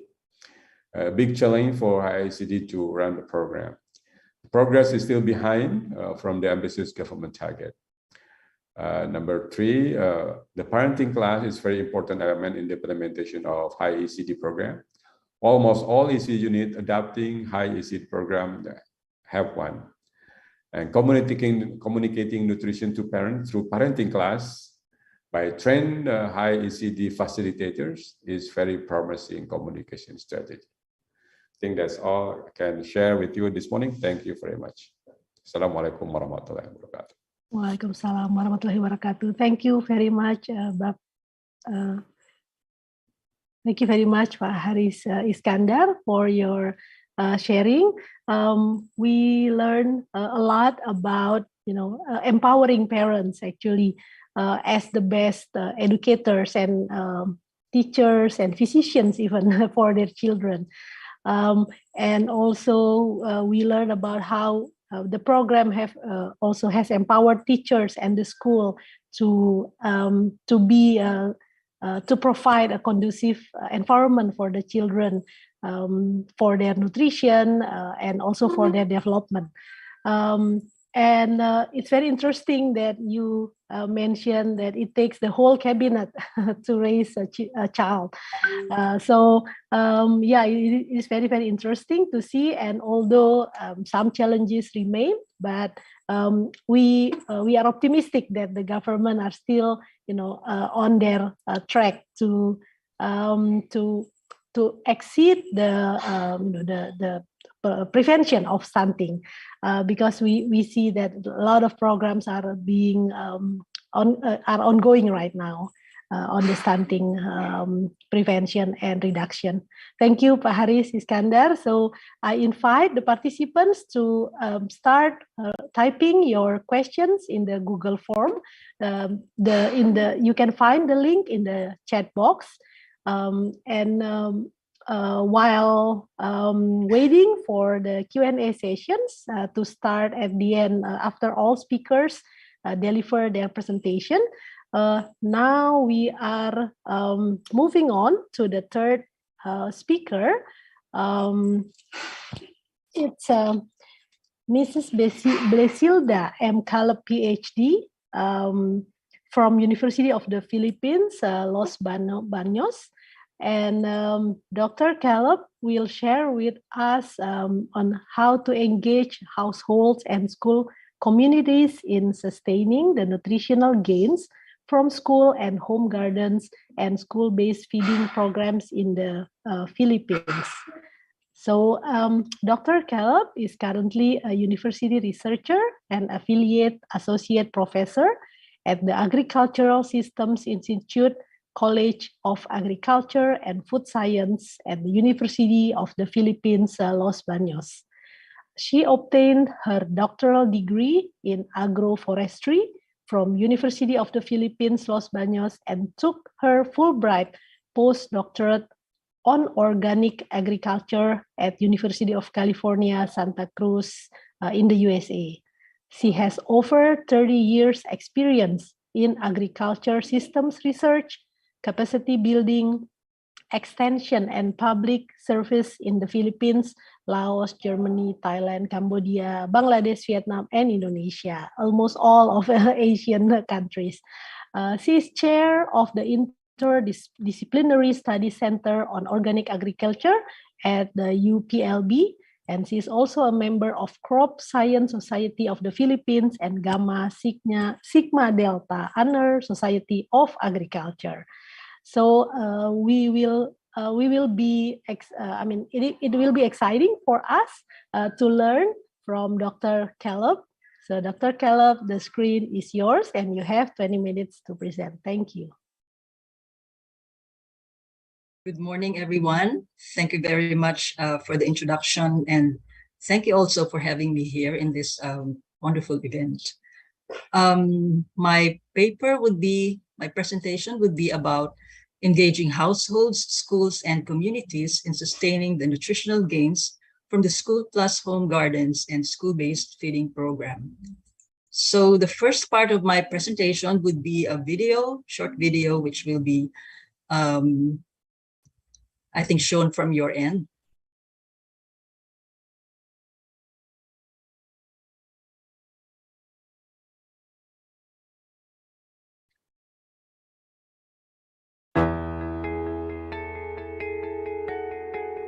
In the Philippines, almost a third of 5 to 10-year-old children are underweight and stunted.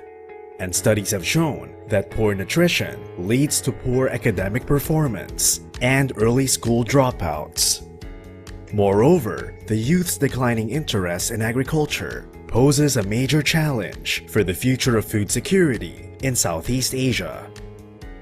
School and home gardens are a simple yet effective way of addressing these problems. The concept is nothing new, but what if, through an integrated, participatory, and science-based approach, we could further capitalize on school and home gardens to alleviate hunger, promote nutrition and healthy diets, enhance academic performance, and stimulate the youth's interest in agriculture. These were the challenges that the School and Home Gardens project addressed.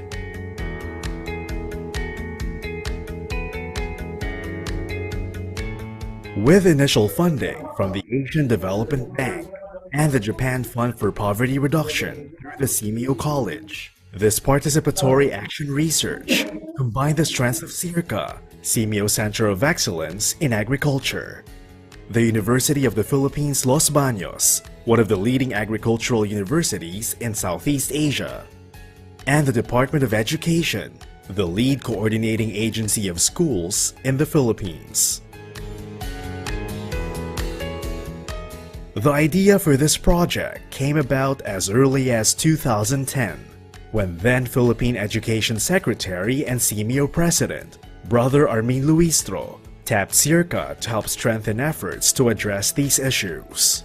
The idea was for the pilot sites in the Philippines to be a takeoff and central learning point, to be replicated in other Southeast Asian countries with the assistance of SEAMEO centers. To achieve this goal, the project has 3 main pillars: education, nutrition, and economics. We implemented the School and Home Gardens project through a series of participatory activities. First, we selected the pilot schools. Then we engaged teachers in capacity building activities. Relevant concepts, practices, and technologies were introduced to the teachers. After which, teachers established the school gardens, following various concepts including edible landscaping. Schools were then provided with additional garden facilities and equipment. Moreover, we formally linked partner schools with their respective local government units. During implementation, we encouraged teachers to link very closely with their local government units, with the municipal agriculture officers, and also with the municipal nutrition action officers. Local government units supplied additional garden facilities and manpower. Toward the project end, awards and recognition were given to outstanding schools for their best practices in implementing various components of the project. The project's key accomplishments focused on nutrition, education, and economic well-being.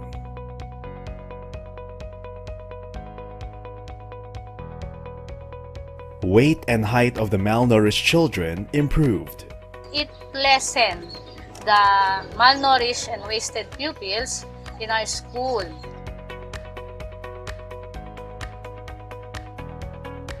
School children ate more vegetables.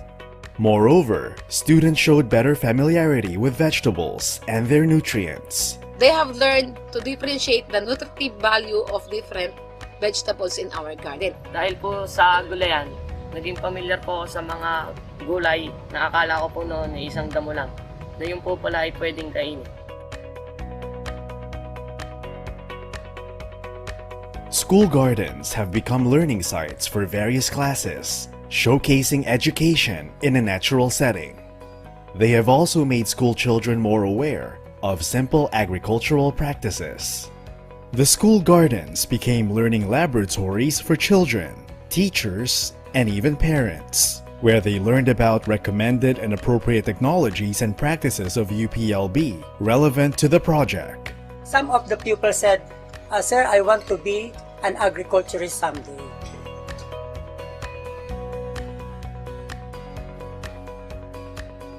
Having participated in numerous capacity building activities, the pilot school teachers themselves have been actively conducting re-eco workshops. Through the right shops conducted, the teachers prepared a total of 125 lesson plans for their classes. This is the project's way of institutionalizing school gardens as a tool for education. Other than the lesson plans, project partners generated knowledge resources, including a recipe book for the school feeding program and a module on school gardens.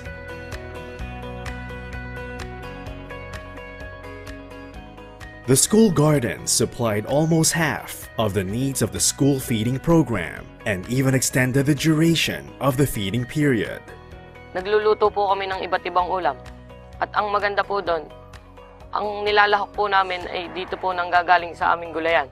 School children brought home some of the harvest for their families. Ito po ay talbos ng kamote. Minsan po ako po ay nakakapag-uwi nito sa aming bahay para po lutuin ni nanay. Families of school children have actively participated in the maintenance of the school gardens.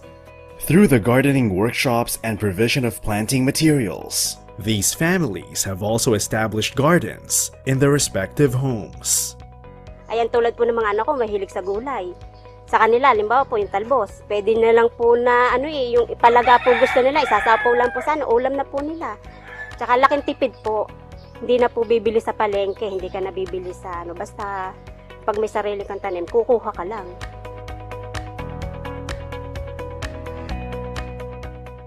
The pilot schools have planted the seeds and reaped the fruits of their labor. But the School and Home Gardens project lives on through its self-sustaining and self-rolling design. For one, 2 other schools in Laguna have already adopted the school and home gardens model through their own initiatives. From this growing network of pilot and sister schools with their respective local governments, we envision the School Gardens project to scale out throughout the province of Laguna, becoming a self-propelling model for other interested provinces in the country and even other countries in Southeast Asia. I hope in the near future that this will be a good starting point for other stakeholders to be in partner with us in this noble task of providing proper nutrition to our school children. Overall, the school and home gardens have improved children's nutrition and sparked their interest in agriculture. Let us continue to build gardens that build children's lives and livelihood for their families.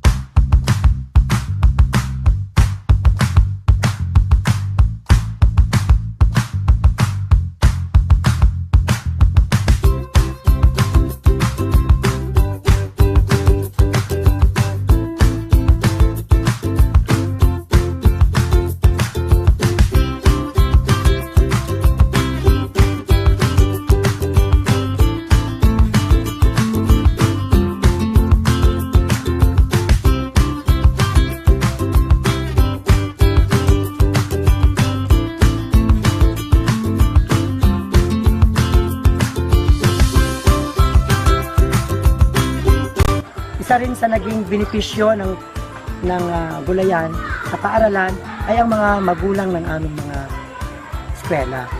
Hindi na sila namumroblema kahit magmahalan man ang mga gulay, hindi na sila bumibili ng gulay sa labas dahil mayroon na silang sariling tanim.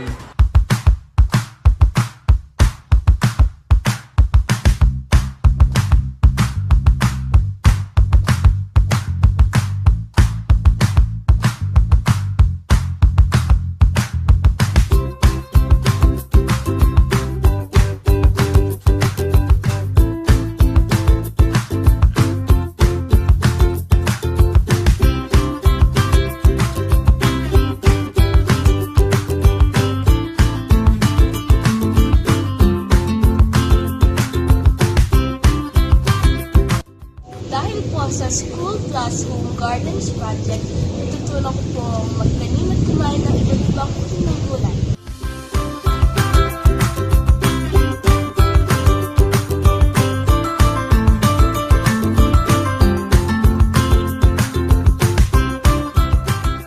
Ako po ay naniniwala na ang pagkakaroon ng malusog na kaisipan at pangangatawan ay aking sandata upang sa magandang hinabuhay.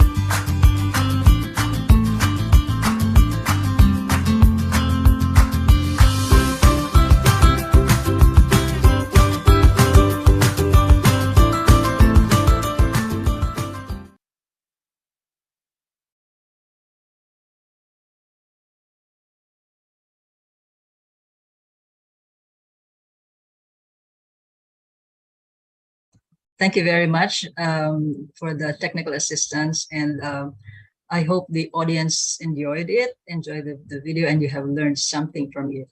So now I would like to share my screen for some slides, to give some more background information about that project.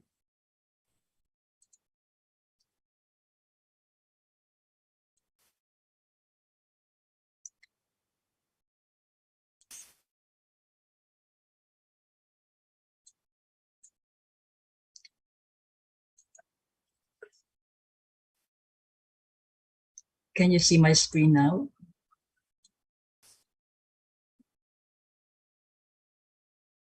Can you see my screen now? Yes, ma'am.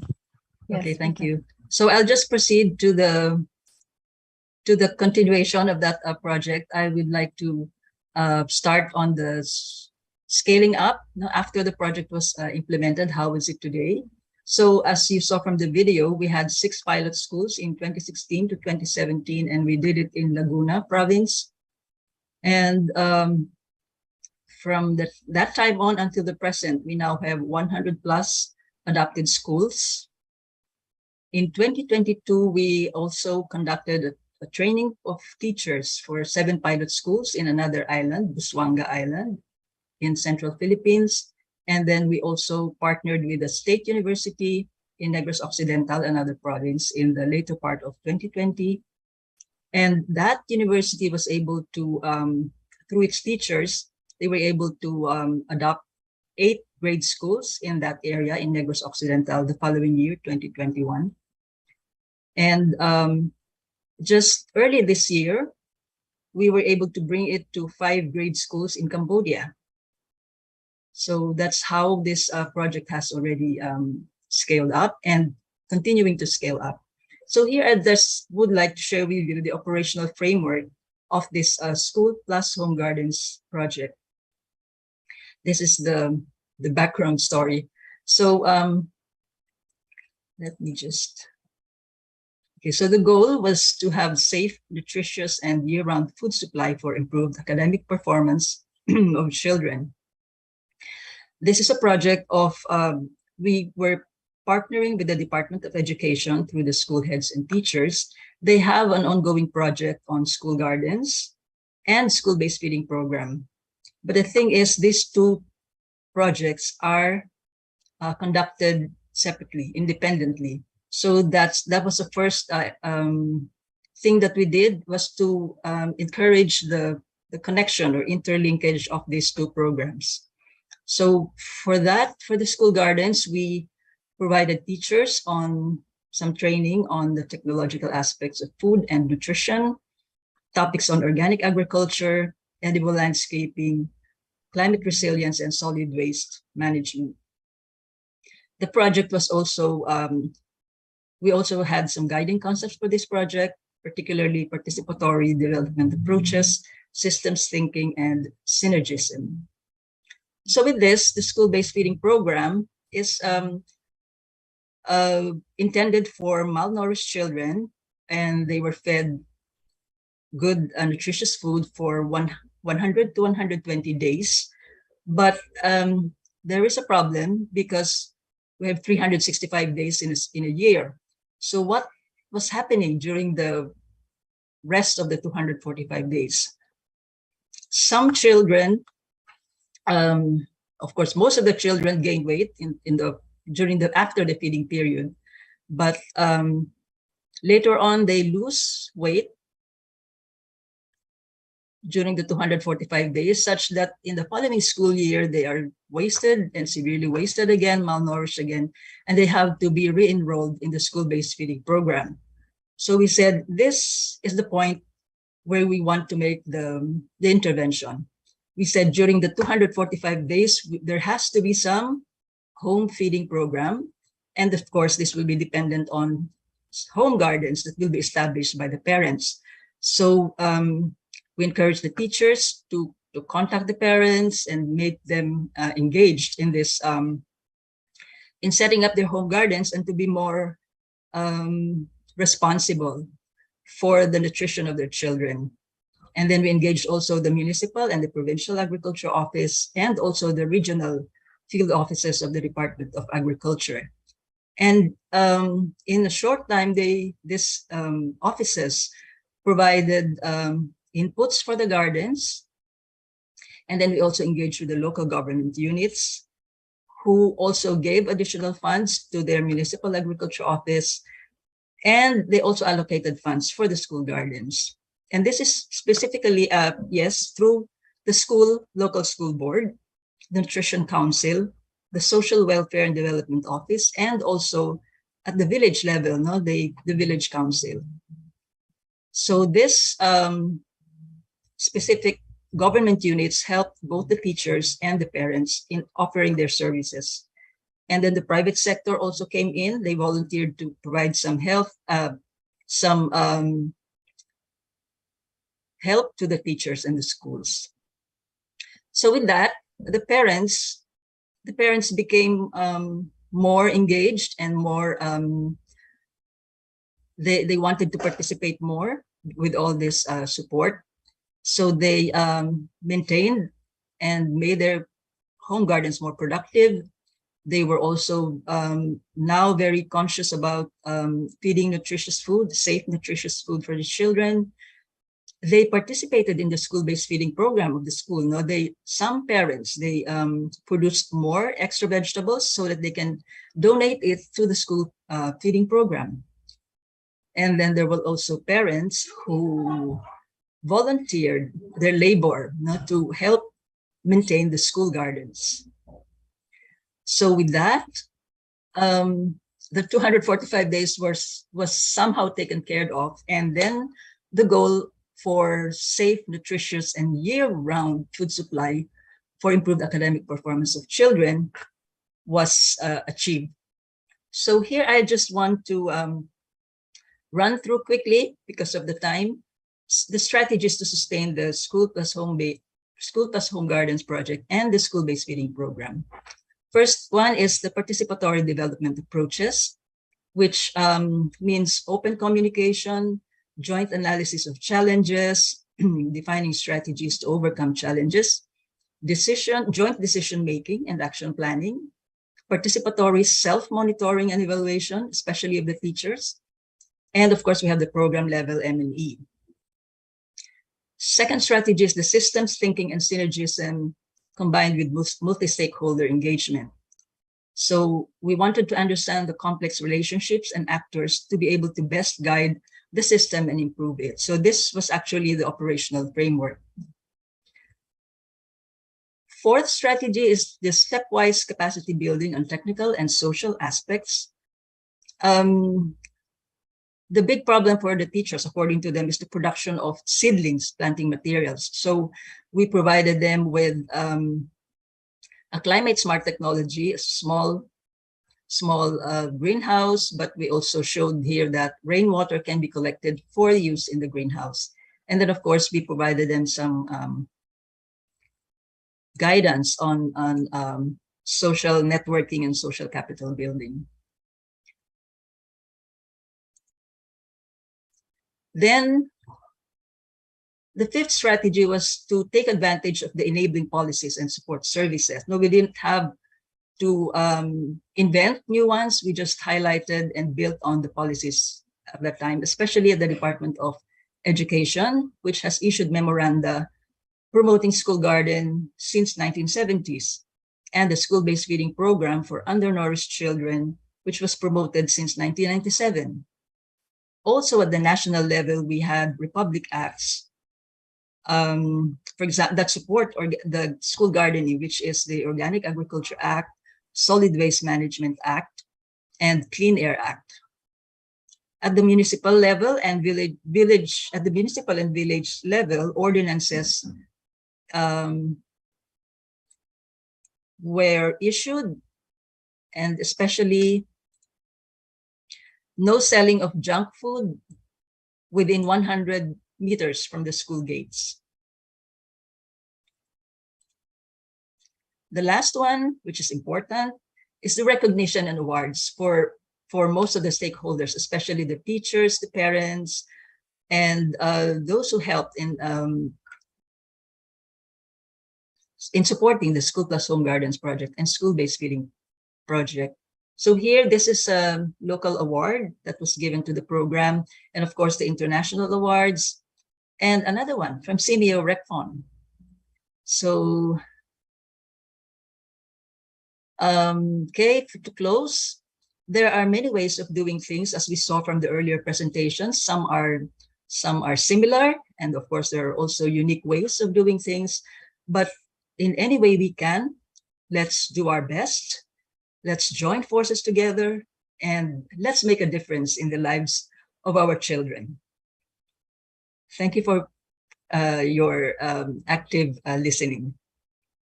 That's all. And if you have any further questions later, thank you. Thank you so much, Dr. Calub. It's very impressive how we witness that the systems approach is actually implemented in optimizing the what they call as the second window of opportunity for children to grow, and it's very nicely creating a bridges, I would say, between school and home, because their parents are also engaged, not only engaged, but also become the beneficiaries of this program. So it's very, very impressive. Thank you so much, Dr. Calub. Yes, we will have to move on to another speaker. I will invite Dr. Teresa Stuart Guida, or I would dearly call her Tess. And it's very late, I believe, in New York, Tess. So we really appreciate your taking time to share with us how the engagement of the private sector to influence nutrition outcomes based on your experience in the ASEAN countries. And I would like to introduce Dr. Guida or Tess. Could the committee share the screen of Tess' profile?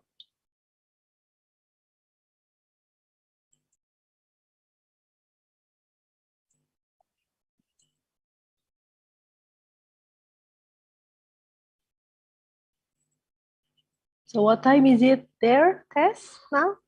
Don't worry, Vida. I am in the Philippines right now because I did a training in Cambodia on social and behavior change communication. Oh, okay. And I'm on layover for 3 months in my home in the Philippines. Oh, okay. Great to hear Before that. I return to New York. So lucky, it's only 11:35 in Los Banos, Laguna. Okay. So don't worry about being late. Because I'm sure that you really appreciate your 8-hour sleep, Tess. Yes, indeed. Okay, so Tess is currently an independent senior specialist on social and behavioral change communication, or SBCC, and former communication for development senior advisor for social change in UNICEF headquarters in New York. So Tess obtained her doctoral degree from 2 universities, University of the Philippines, Los Banos, and Florida State University in the USA, majoring in development and international communication. She has over 35 years of proven expertise in the science, art, and practice of development communication, or SBCC, with a special focus on maternal and child health and nutrition. She also has wide experiences with multicultural and multi-sectoral teams in UNICEF and other UN agencies, as well as with national and sub-national government functionaries in many, many countries in Africa, in Southeast Asia, and South Asia, including civil society organizations, the private sector, academy, and multimedia. So with an honor, I present to you Dr. Guida or Tess to share with you how she perceived the engagement of private sector. So the screen is yours, Tess. Thank you. Thank you so much, Vida. My friends also my friends at SEAMEO RECFON, Dr. Mokhtar Mansour, and Deputy Director Jess Fernandez, of course, Excellencies, esteemed officials of SEAMEO Governing Board, speakers, and all our friends there. I hope you are having a pleasant day, because right now I'm really honored and very pleased to contribute to this timely webinar on my assigned topic, engaging the private sector to influence nutrition outcomes. So I'm going to share some experiences that I have personally been involved in. And also I'll mention other countries. Okay, some experiences in other countries. Can we have the first slide, please? Do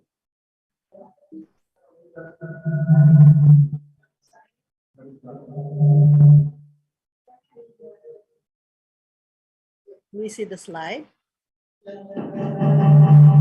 Not yet, Tess. Okay.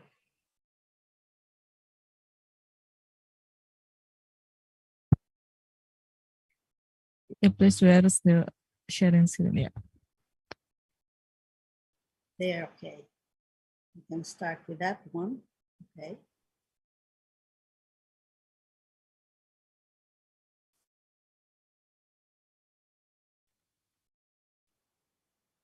So, can we go to the first slide? I just wanted to show this slide of the 17 Sustainable Development Goals because I want to be reminded that there's only 8 years remaining until 2030 in our pursuit of these 17 SDGs, in particular SDG 2, and specifically on the target of ending all forms of malnutrition, which we have all been involved, Vida and I, particularly in Indonesia itself. Yet today, in the 10 member states of SEAMEO, I'm sorry, I think there are 11 now. All 10 actually, or all 11 are still challenged by the triple burden of malnutrition, undernutrition or high prevalence of stunting and wasting. Stunting is chronic malnutrition and wasting is acute malnutrition. And then the second is micronutrient deficiencies, particularly vitamin A, zinc, and iron. And then the increasing rates of childhood overweight and obesity among under 5 children and also among our adolescents. And then this is coupled by the COVID-19 pandemic since 2020. So you see this graph, the situation on stunting in our region has been increasing way above the WHO 25% cutoff in stunting prevalence in 8 of the 11 countries, because we don't have any data from Singapore. And this comes from a 2015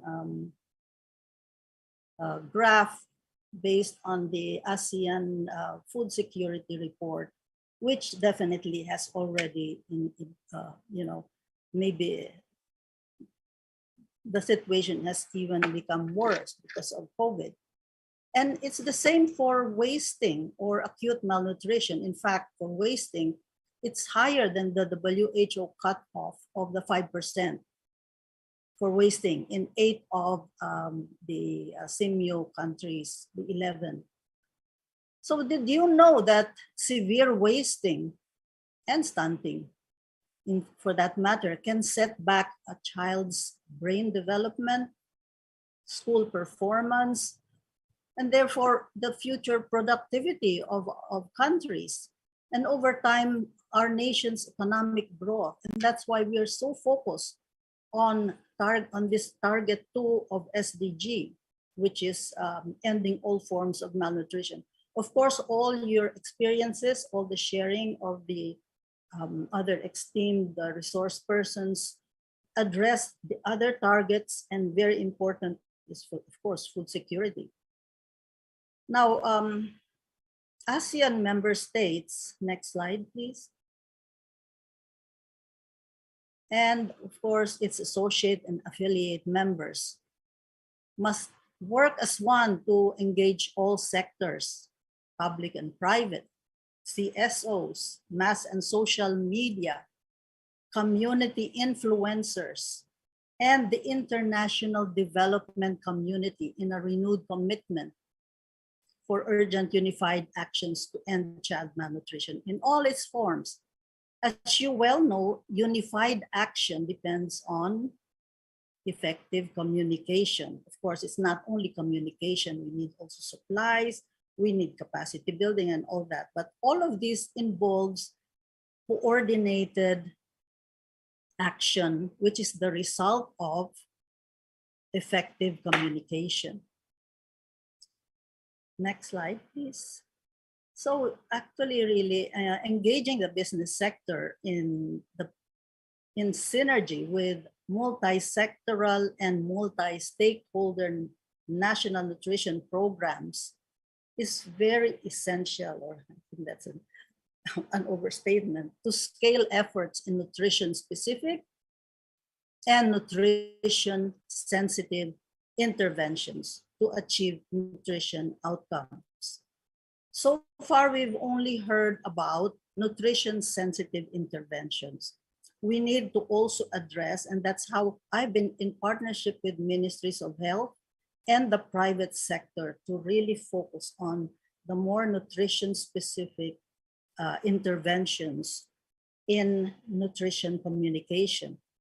Next slide, please. So through the ASEAN Corporate Social Responsibility Network, take note, the ASEAN has a CSR network, which of course is the SEAMEO network.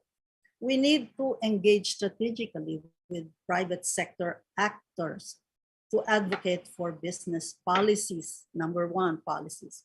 Advocacy for policies, social and behavior change, to change unproductive nutrition practices, and also to produce more nutrition, productive and sensitive products that support optimal nutrition for all children, for adolescents, and women in all contexts. So next, please, next slide. I'll share with you first some examples of my present work, my past work, sorry, with the private sector. I'll just cite two because we have very limited time, but these are related to influencing nutrition outcomes. I will then briefly cite other UNICEF experiences in engaging with business globally and in other countries to support, specifically to support nutrition objectives. And indeed, this topic is very timely for all of us, because did you know that UNICEF just published, this is so timely, they just published a guidance document for partnering in nutrition with the private sector. It's called the 2022 UNICEF Programming Guidance on Engaging Business for Maternal and Child Nutrition.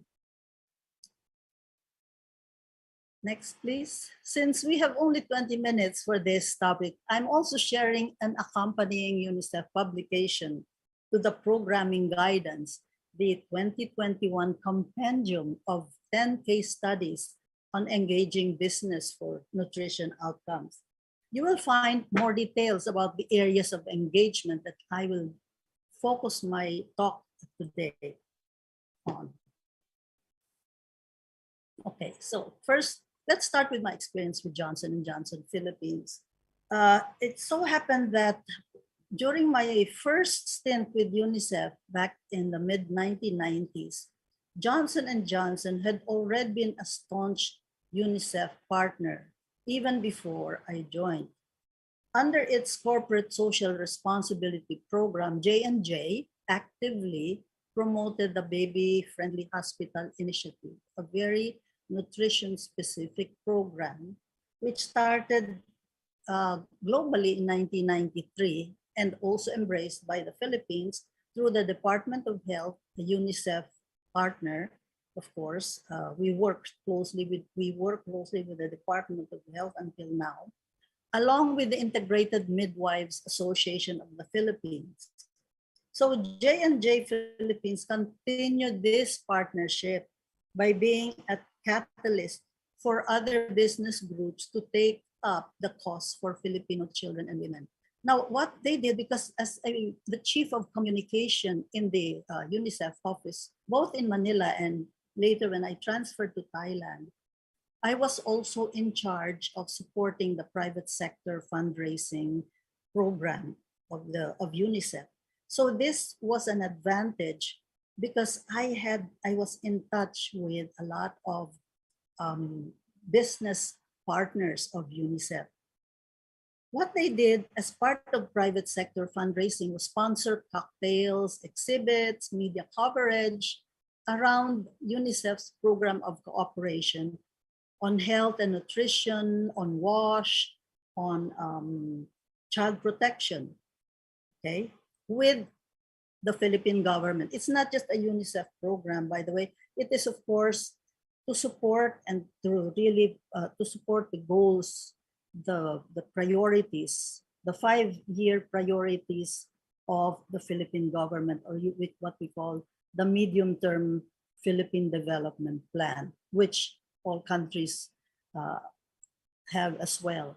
So J&J's engagement with UNICEF also led to direct assistance to ECCD, allowing UNICEF to expand its reach, next slide please, to benefit many more under 5 children in isolated and depressed areas in the country. So what was remarkable was that the local J&J partnership paved the way for a regional partnership in the East Asia and Pacific region in the areas of maternal and child health and nutrition. And then J&J brought this partnership to their head office in Ohio. And the response, a global partnership between UNICEF headquarters and J&J. And this partnership started in the Philippines has now been going on for the last 30 years. Even after I have retired, it's still going strong and continues to benefit children and women in many more countries in Asia and Africa. For example, please visit this link. It's a 2018 press release from Johnson & Johnson announcing a $10 million to partner with UNICEF on life-saving programs in the least developed countries. Okay, so next, please.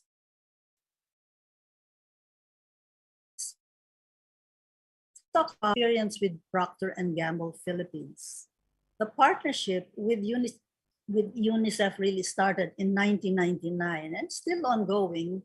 And it started when one executive of Safeguard, the soap and hygiene products, received our fundraising direct mailer. The direct mailer was about water and sanitation. And this executive, thinking that his individual donation will be of limited help compared to a corporate donation, he pursued a corporate goodwill program that supported UNICEF's WASH program. And riding on the centennial celebration then of the Philippine Independence Day in 1998, P&G supported a health revolution that highlighted and communicated nationwide in all media. We didn't have social media yet as prolific and active then, but all 3 media, television, mass, and print, communicated 3 health messages, namely take a bath every day, wash your hands in 3 critical times, and keep your environment clean. And of course, open defecation-free environment. So this message was carried in P&G's infomercials. And it was, again, like the earlier presentation, there were also jingles and contests and so on through the local governments. So there was a lot of collaboration and complementation and so on. But you know how important WASH is when it comes to preventing especially wasting. How does WASH prevent wasting? Wasting is caused by diarrhea, childhood diarrhea. So we want to prevent unsanitary conditions. We need to feed kids with clean water and keep them in a very clean environment. And that's why we need WASH. thank you, Dr. Leonardia, for your presentation. And that really, segues into this very nutrition-specific thing. Okay, next, in UNICEF Thailand, next slide, we engaged with Thai Sanseri PLC, a real estate development company. So this is part of our fundraising to leverage the company's communication and social media expertise to supercharge advocacy and wide public awareness in the country on the importance of salt iodization. That was the time when the Universal Salt Iodization Law was already globally being put in place. So we needed to advocate. So the partnership was to nudge the government to enact the USI policy nationwide to mandate that all salt bound for human consumption must be iodized. Remember why it's important to only consume iodized salt? Because it ensures a child's brain development, it assures adults of mental alertness, and so on. So don't use an iodized salt. But there were these key messages that were so important for mothers as well. Very nutrition sensitive, but very specific as well. Okay. So now, what are the types of business that can be relevant? Next slide. For engagement, relevant for engagement in nutrition programs. Oh, wow, here's a long list from UNICEF's global experience. I'm not going to read them all. You can add to this as you gain experience in partnering with business. It's just that I'm sharing you this list so you will see that there's an array of potential partners in the business community, food retailers, food salt producers, and so on. So let's go on to the next slide because that also has something to do with our topic. And this is very important. When establishing, okay, we have this list of potential partners in business, but when we establish a relationship with the business community, remember that there are rules of engagement that we follow. While we see the prospect of potential business partners to complement and contribute resources, as well as expertise, and to increase coverage of their, of their reach, okay?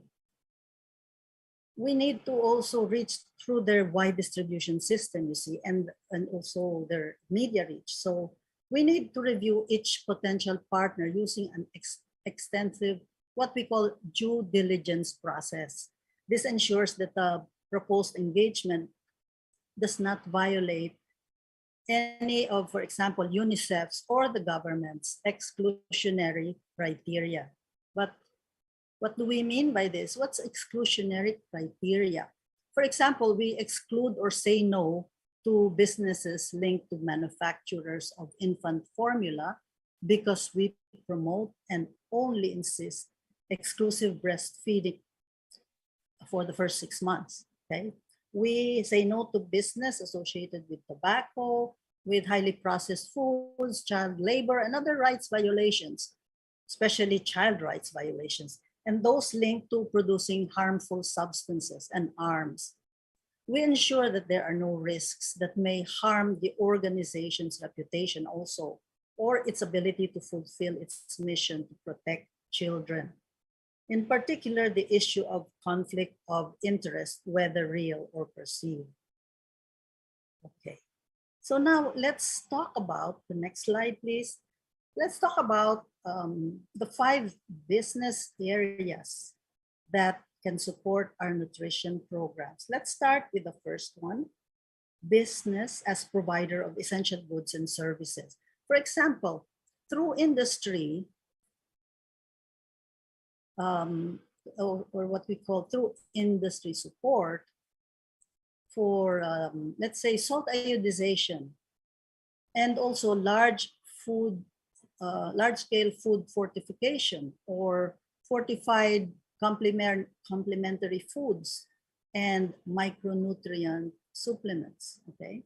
So they provide these services and these goods for iodized salt, for fortified complementary foods, also partnering with food companies producing micronutrient powders and ready-to-use therapeutic food for children who are severely wasted, and vitamin A capsules that ensure increasing access to all the vital nutrients for children, as well as life-saving treatment for children with severe wasting, as I mentioned.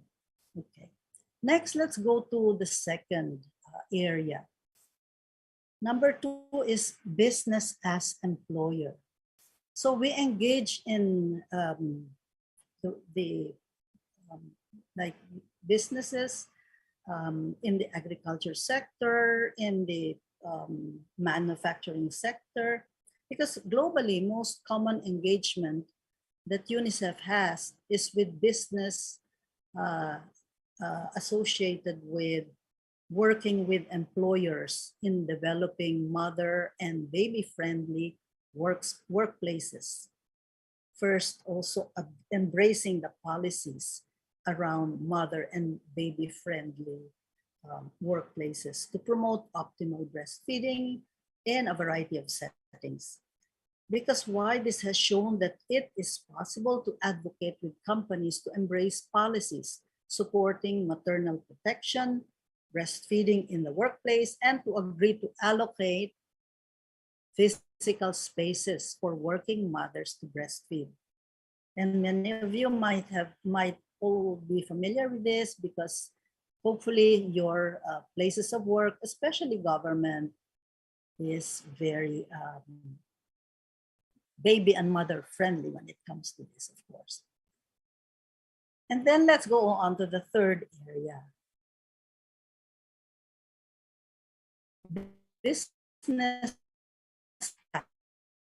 on and CSR, which benefits communities for social and economic development, but also, as I going back to number 2, it's also within the office, within the workplace, that we have to advocate for partnership with business, with the business sector. So number 3, business impact on communities. One way to impact communities is to sustainably produce nutritious, safe, and affordable food options and making these foods available at local retail stores or outlets. And another way is to advocate for better business practices to prevent childhood obesity. You know, it's already becoming a challenge also. Childhood overweight and obesity cannot and should not reach over 5% in a country among under 5 and 10%, I think, among adolescents. So what we are partnering with the food manufacturers by ending or advocating for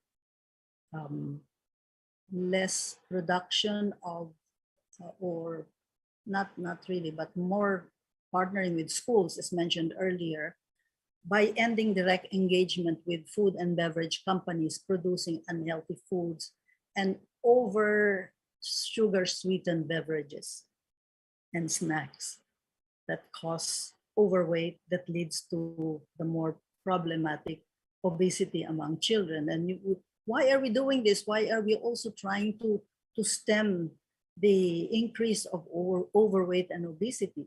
Because of the effect on adulthood on non-communicable diseases, cardiovascular diseases, cancers, and so on. Excuse me, Tess.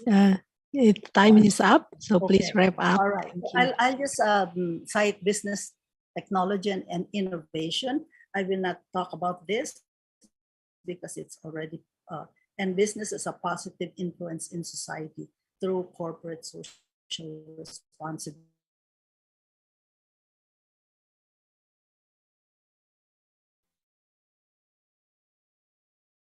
There are possibilities available with more research, networking, capacity building, and collaborative programming around this area of work so that we can harness resources, energies, and expertise to achieve the SDGs by 2030. We should do this ASAP since we have only 8 years left, and we only scratch the surface. I want to say that I just wanted to share with you some of the next slide, please, just the last slide. Some of the references that I used, okay? And just flash this, and I'd like to say thank you so much, and I look forward to any questions or comments later on. Thank you for bearing with me. I didn't realize I overshot. Thank you so much. Thank you. Thank you, Tess. And it's very interesting to see how the collaboration, cooperation between different sectors for to address nutrition challenges or problems, and also what you share with us, the companies. We are, we are aware that they are actually very sensitive to their branding. And now we hear that there is this purpose branding. So I think by engaging the private sectors, it can be a win-win solution for everyone involved. Yeah, exactly. Thank you, Tess. So we still have one more speaker left, and Dr. Nur Hana Hamzaid from National University of Malaysia. And I'm very keen to hear what Dr. Hamzaid would share with us, because it's very, very interesting, especially for me. It's not common for me to learn about this topic, the strategies and best practices in communicating nutrition for special kids to parents and community. So Dr. Hamzaid is currently a senior lecturer at the Dietetic Program and Research Center of Rehabilitation and Special Needs at the Faculty of Health Science, University Kebangsaan Malaysia. She obtained her doctoral degree from University of Sydney, Australia, with research focus on food and nutrition practices among adults with intellectual disability living in group homes. She has passionate in improving children's nutrition intake, specifically those from special needs groups. She also actively participates in fundamental to intervention research grants focusing on this area. She's also a member of Malaysians Dietitians Association, Nutrition Society Malaysia, and Parenteral and Enteral Nutrition Society Malaysia. So Dr. Hamzaid, the screen is yours, and you have about 20 minutes to present. Thank you. Thank you very much, Madam Moderator, for the kind introduction. I would like to say a very good afternoon to the honorable guests, all resource panels, and also participants who is here with us in this very, I think, interesting and very important webinar that we have today. I would also like to take this opportunity to thank SEAMEO for inviting me to this webinar for me to share my experiences relating to strategies and best practice in communicating nutrition for special kids to parents and community. Thank you. So I'm a lecturer in the Center for Rehabilitation and Special Needs Studies in Faculty of Health Sciences, and also a dietitian in UKM Specialist Children's Hospital of the National University of Malaysia, or also known as UKM. Next, thank you. So before I go any further, perhaps I would like to share the mission that we have in our research work. Probably I could simplify it to two missions. First is to highlight the importance of nutrition among families with children with special healthcare needs.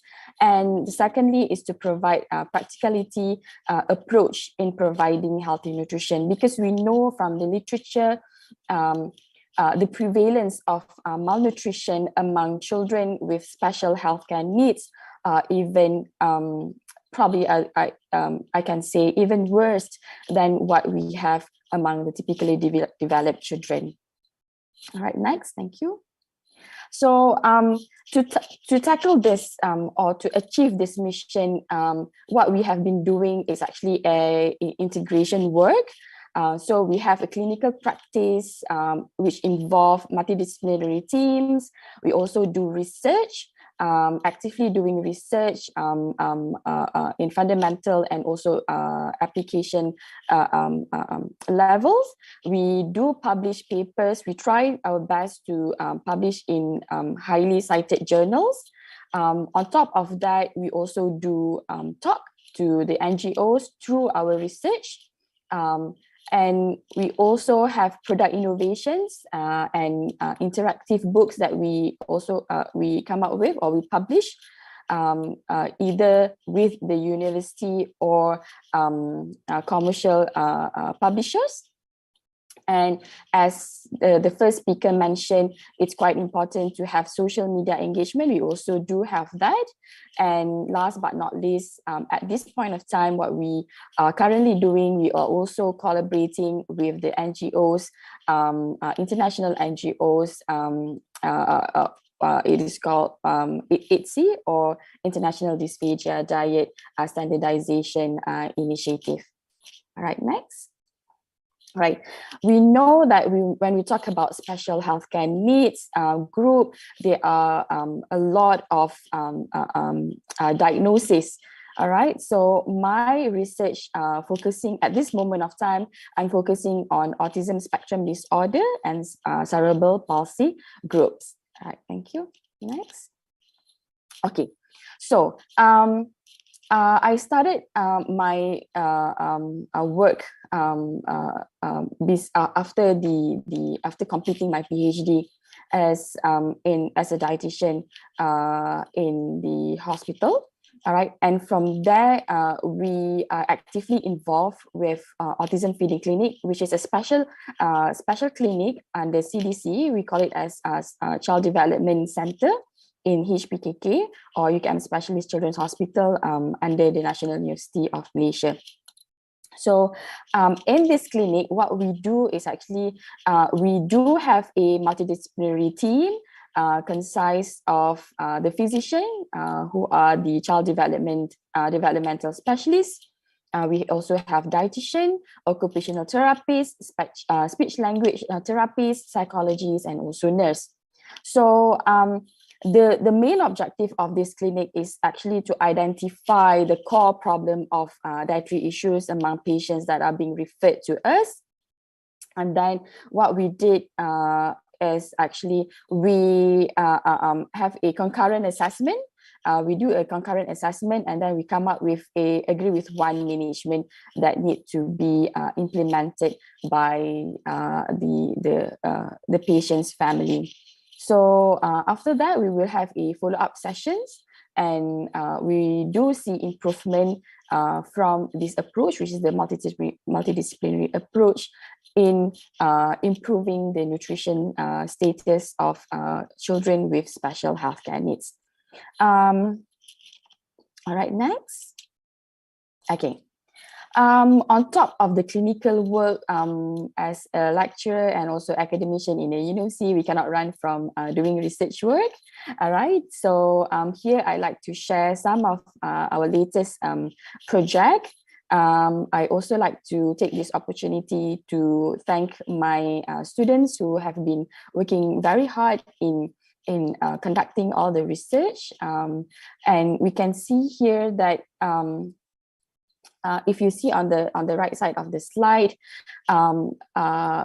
when we plan our research, we actually aim for an outcome or a material that can be used straight away by the families.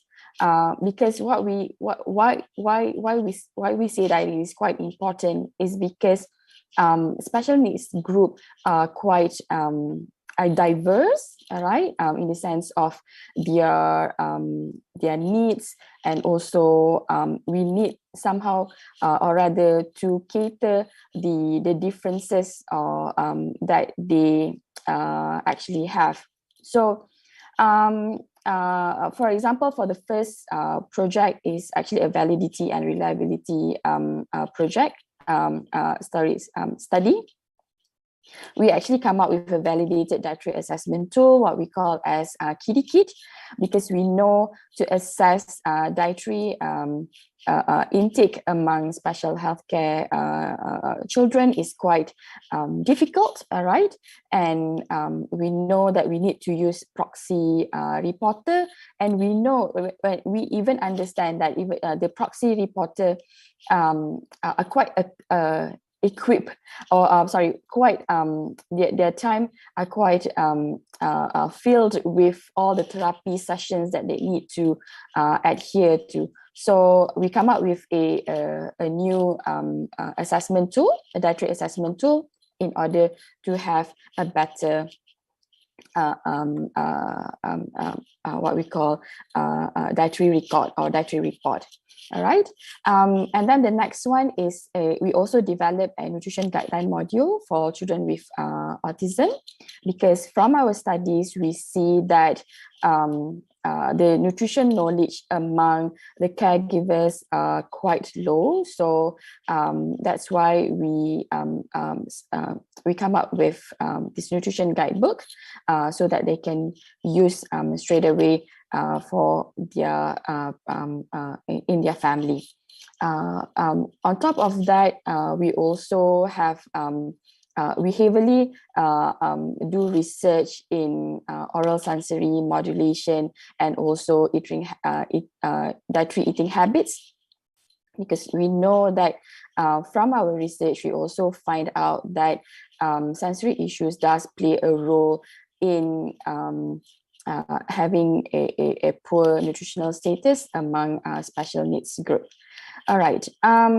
We are now currently moving on to cerebral palsy group, where this is where we collaborate with ITSE, where we try to adapt the ITSE framework suits the cerebral palsy families depending on their dysphagia level, the difficulty of swallowing levels, all right? Okay, and last but not least, we are currently doing a PhD project to develop a mobile application to empower the healthcare practitioners in managing children with picky eating problems. All right, next, thank you. Okay, so I'd like to share some of the highly cited journals that we have. The first one is Exploring Eating and Nutritional Challenges for Children with ASD, Parents and Special Educators Perception, where we see that we still need to enrich parents and special educators with the importance of healthy nutrition. And for the second paper is interrelation of food selectivity, oral sensory sensitivity, and nutrient intake in children with autism spectrum disorder. Is actually a scoping review. What we found in this review is that it is in line with the triple burden malnutrition that was mentioned by the speaker before this, where we even see more than 3 micronutrients deficiencies actually happened or arises among this group, where we also see deficiencies in calcium, vitamin C's and D's. So that is why it is very, very important to address this issue among the special healthcare needs groups. On top of that, we also find from this review is that multidisciplinary approach is very, very crucial in addressing this issue. All right, thank you. Next. Also, the same findings we found out for the general nutrition knowledge among carers at group homes. This is from my PhD project. We also see that we still need to enrich or further educate the importance of healthy nutrition among special healthcare need groups. Last but not least, our recent paper published in Children under MDPI, we see the relationship between oral sensory processing, severity of autism symptoms, and we also found out that younger children as independent predictors of atypical mealtime behaviors. So having all this information, we are able to come up with a module or intervention module that hopefully can better encourage the target group to implement healthy dietary intake among them, among the special healthcare needs children that are especially. Okay, next. All right, besides having journal papers published in reputable journals, we also see the importance of having popular writings and also modules to target the community. What we have here is we have published anak autism nak makan apa is actually a nutrition guideline for autism children, for parents to see what are the approaches that they can implement based on their children's eating problem. From the national language, the Bahasa Melayu version, we do receive positive feedback and demand to have this book published in English language. And that's where we come up with, we translated the book and we even further improvise the materials by having a handout where they can actually be interactive, do some activities while going through this material. And in the middle, it's actually a book relating to taking care of oral hygiene, because we can, this is actually a collaboration with a dentistry faculty in one of the university in Malaysia, where we see that children with special healthcare needs do have problem with their dental hygiene, which therefore leads to poor oral intake. All right, next. On top of the popular writings, we also have product innovations and commercializations. The idea came when I see patients in the clinics, the one that I've mentioned earlier in this talk, where we can see that during the transition process to a healthy eating habit, they do take, majority of the autism children do take a lot of chocolate chip biscuits. And I was just wonder why don't we have a healthier version of it? So that's where the idea comes in, and then we collaborate with manufacturers, and therefore we come up with a new product with this, which we call Chippy Chop cookies, which is high in fiber, gluten-free, and also sugar-free.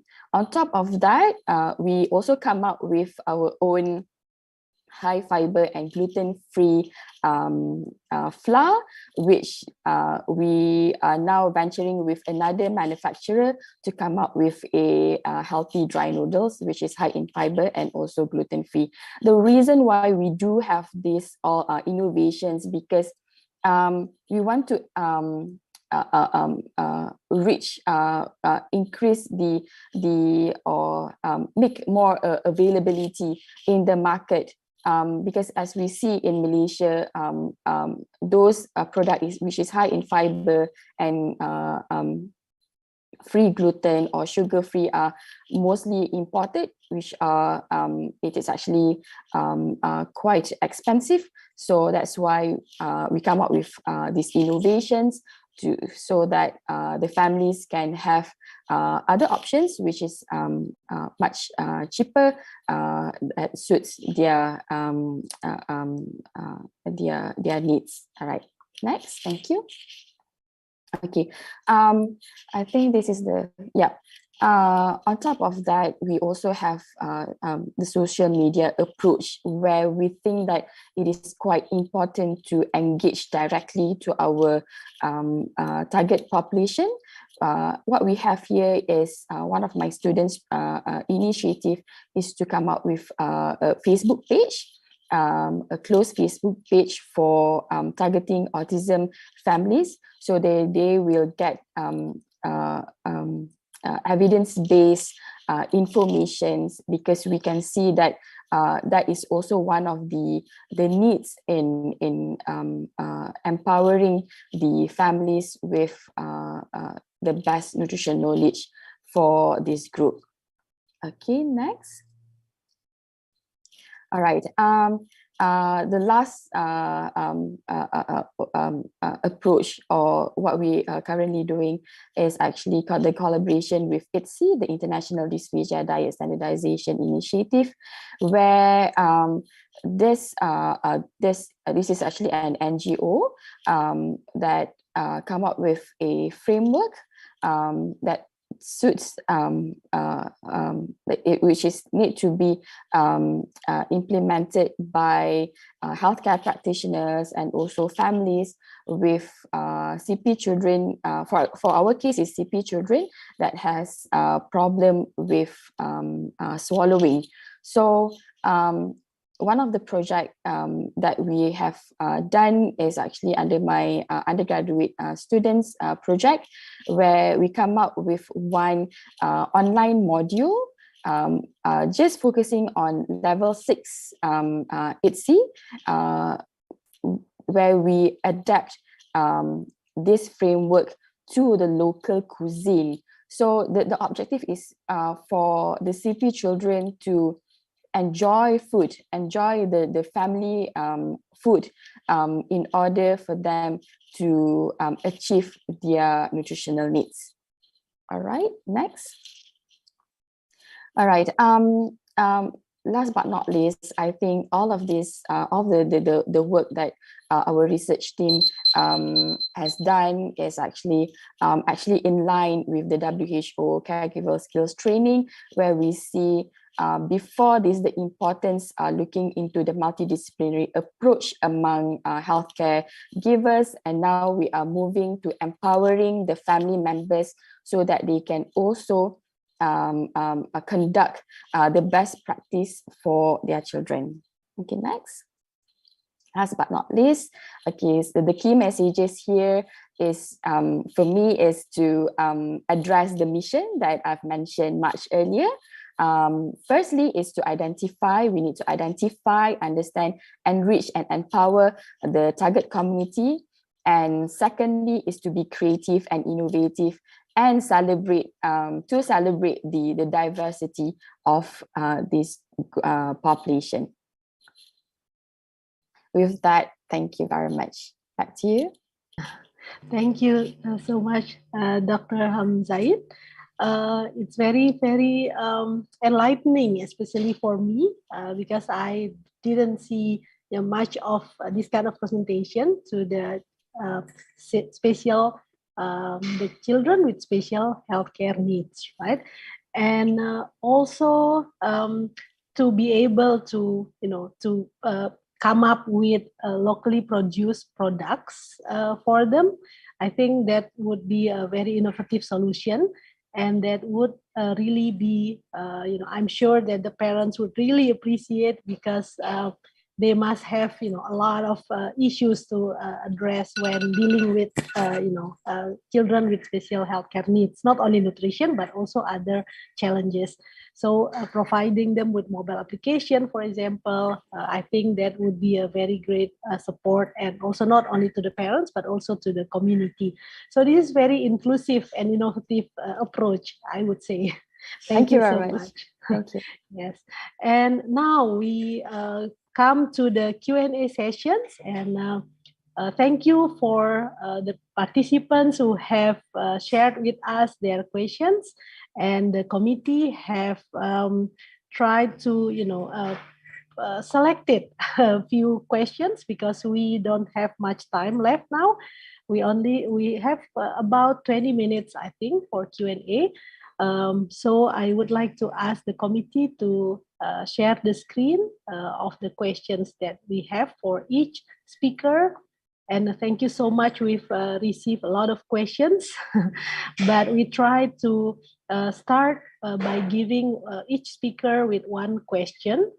So this is a question for Dr. Leonardia from Cahya Ayu from Indonesia. So we all know and agree that in this digital era, online platform media is the most efficient and effective communication strategy to raise awareness on health and nutrition, especially for school-age children and adolescent groups. However, given the challenges of limited internet access in many areas, not only in Indonesia, what do you think is the alternative strategy or platform that can address this challenge? And do you have any best practices to share using the offline mode in WASH program? And so I'm going to read, I think, one question for each speaker first, before I allow the speakers to address these questions. The second question is for Pak Haris Iskandar from Indria Laras from Indonesia. You shared about the main indicators, or the 8 main indicators reported to evaluate the progress of high ECD program in the Dapodik system. Which indicators do you think mostly have been achieved, and which one that is still difficult to achieve? Thank you. And the next question for Dr. Calub from Judy Astuti Febru Hartanti from Indonesia. It is interesting that teachers are encouraged to link closely with the LGUs.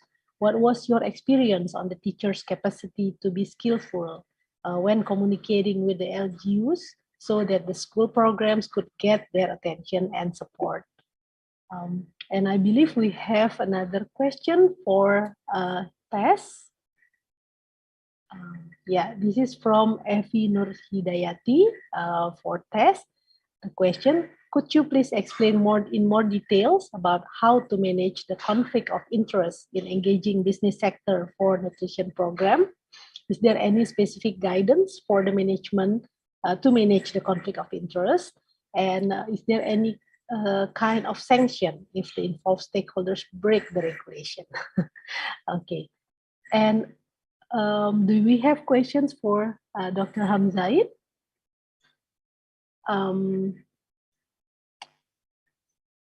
Yeah, I think we have, I think we can start with the 4 questions. Probably the question for Dr. Hamzaid is coming. So please, the speakers, you may answer the questions.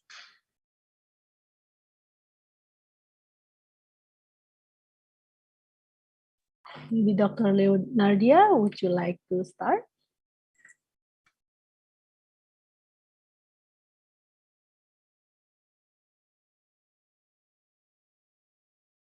I think you're still on mute. Yeah, sorry. Thank you very much for the question, Kaya. Yeah, so basically, I guess the question for me is how to address the challenges of offline when you don't have the internet, right? So I'll just give briefly three examples. No, for example, in low resource settings, radio, for example, is still being used in Africa. I'm not sure how applicable it is to Asia, Southeast Asia, but even as early as, let's say, 5 years ago, radio programs were still a thing in Africa.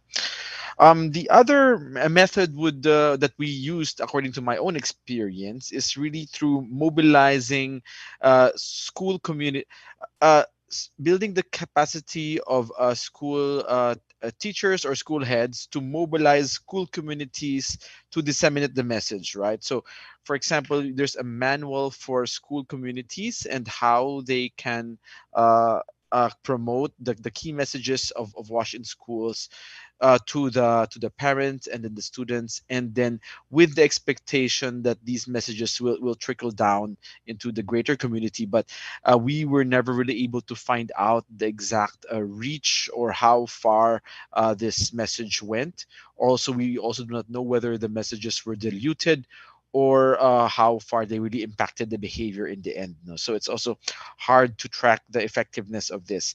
But I guess for just the key here is that we need to have simplified messages that are streamlined, and also that so that we can allow multipliers within the community. The simpler the message, the easier it is to multiply through the community, and also through organization of local events, like for example, Nutrition Month in the Philippines, which is celebrated annually as a big event celebrated by local governments there.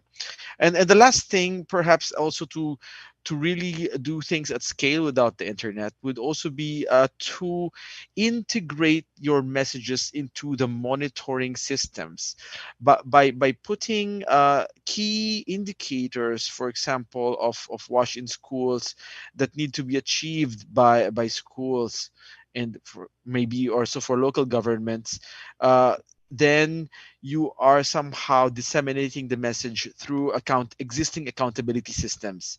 So it is not the typical way of communication, but it's also very effective in disseminating the prioritization of specific indicators across the entire system. That's all. Thank you.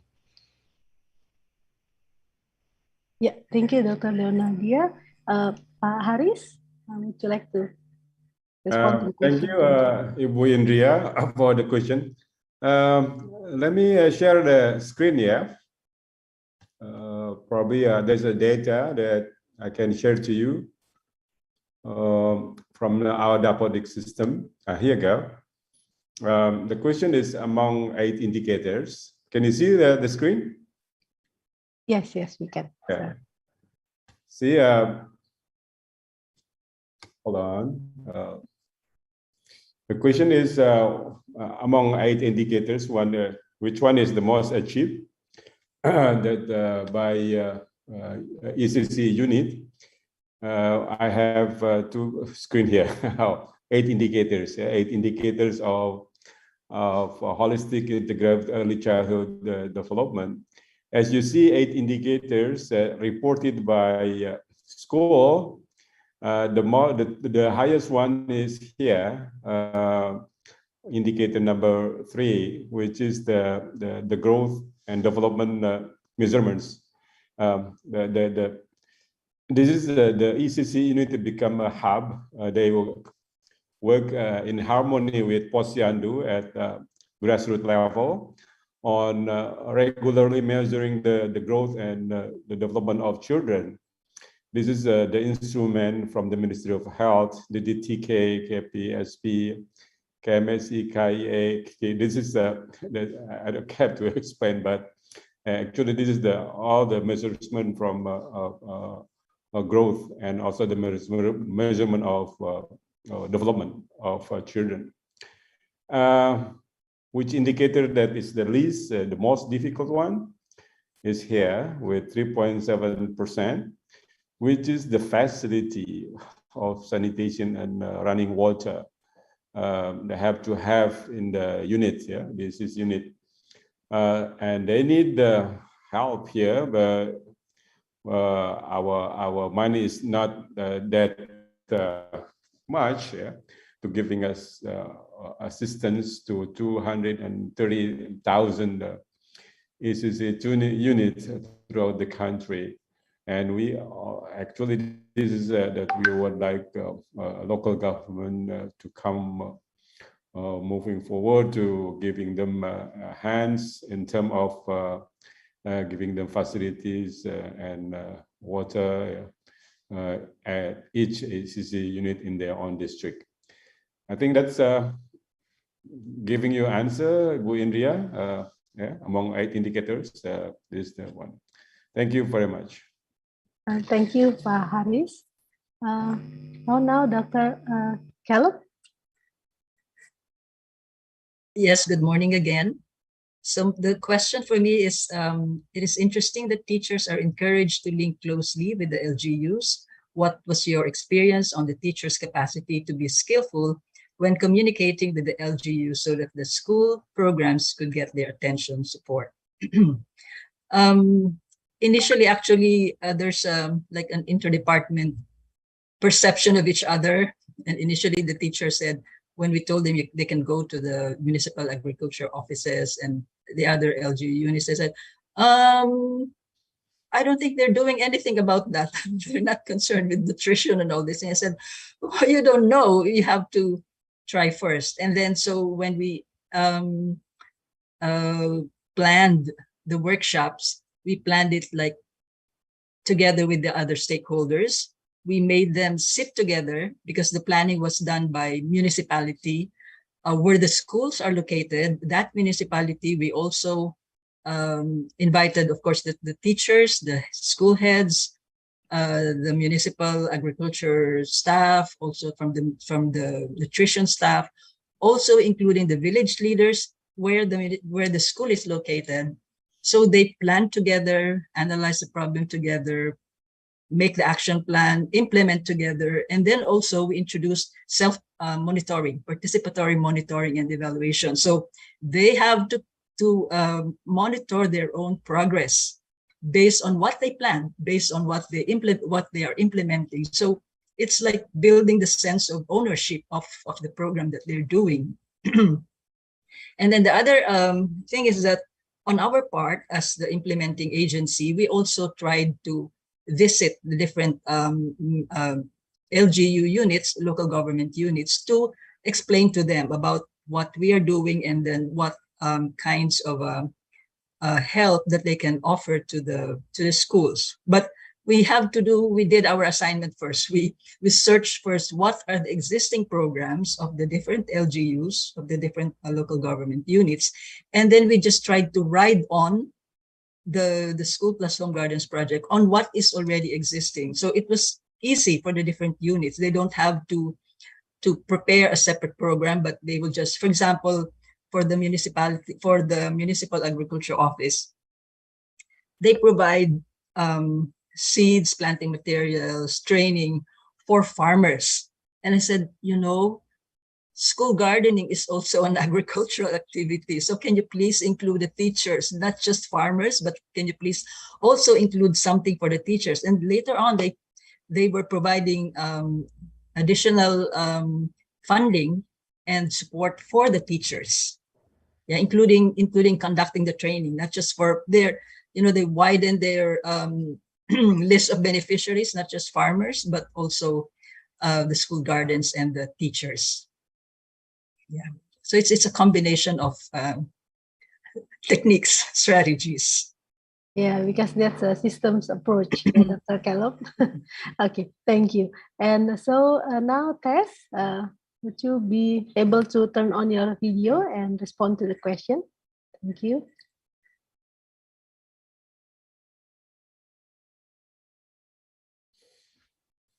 Yes, the question was about how explain what conflict of interest means, and maybe I can give an example.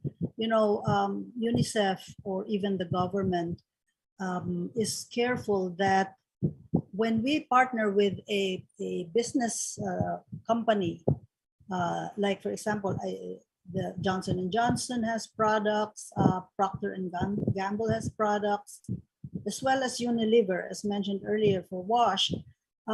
We guard against, through a memo of agreement, specific provisions that include statement like neither, for example, Johnson & Johnson or another company will describe or present this collaboration in terms of, let's say, something that suggests that UNICEF endorses safeguard soap, for example.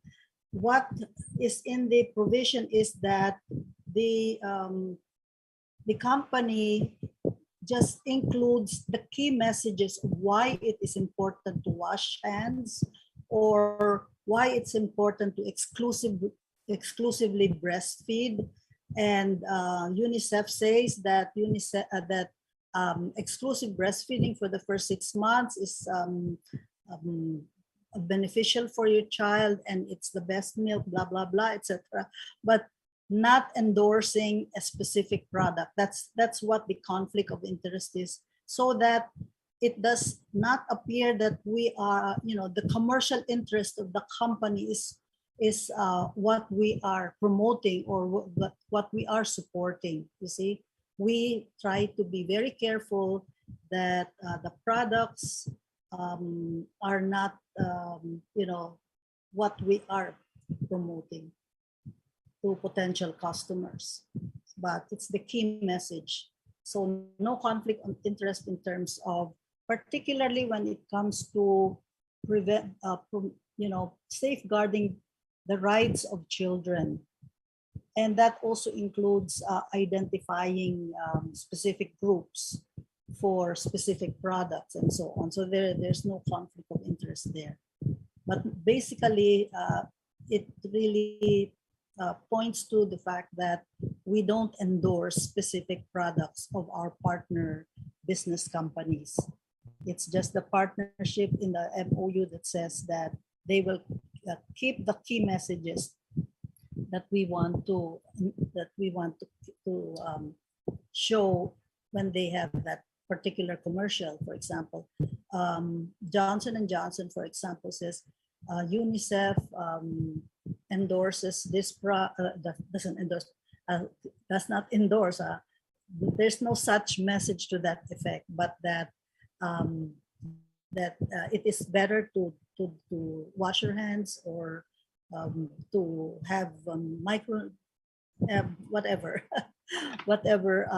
nutritious food is there that we would like to, like vitamin A is important for to prevent night blindness and to promote good eyesight and so on, but not in terms of what products are being promoted along that line.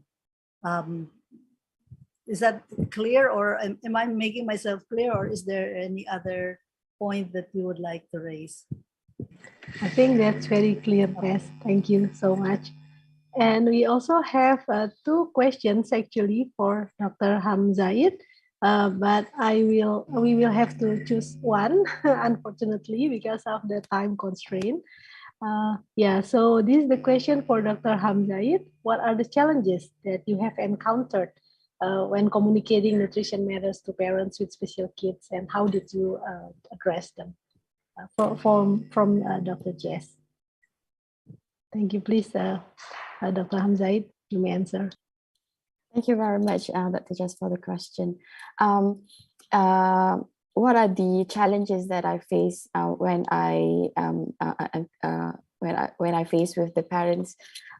Basically, there's not so much of challenges in a sense where when we see what's special about parents with special healthcare needs is that their resilience are very, very high, in the sense where they are very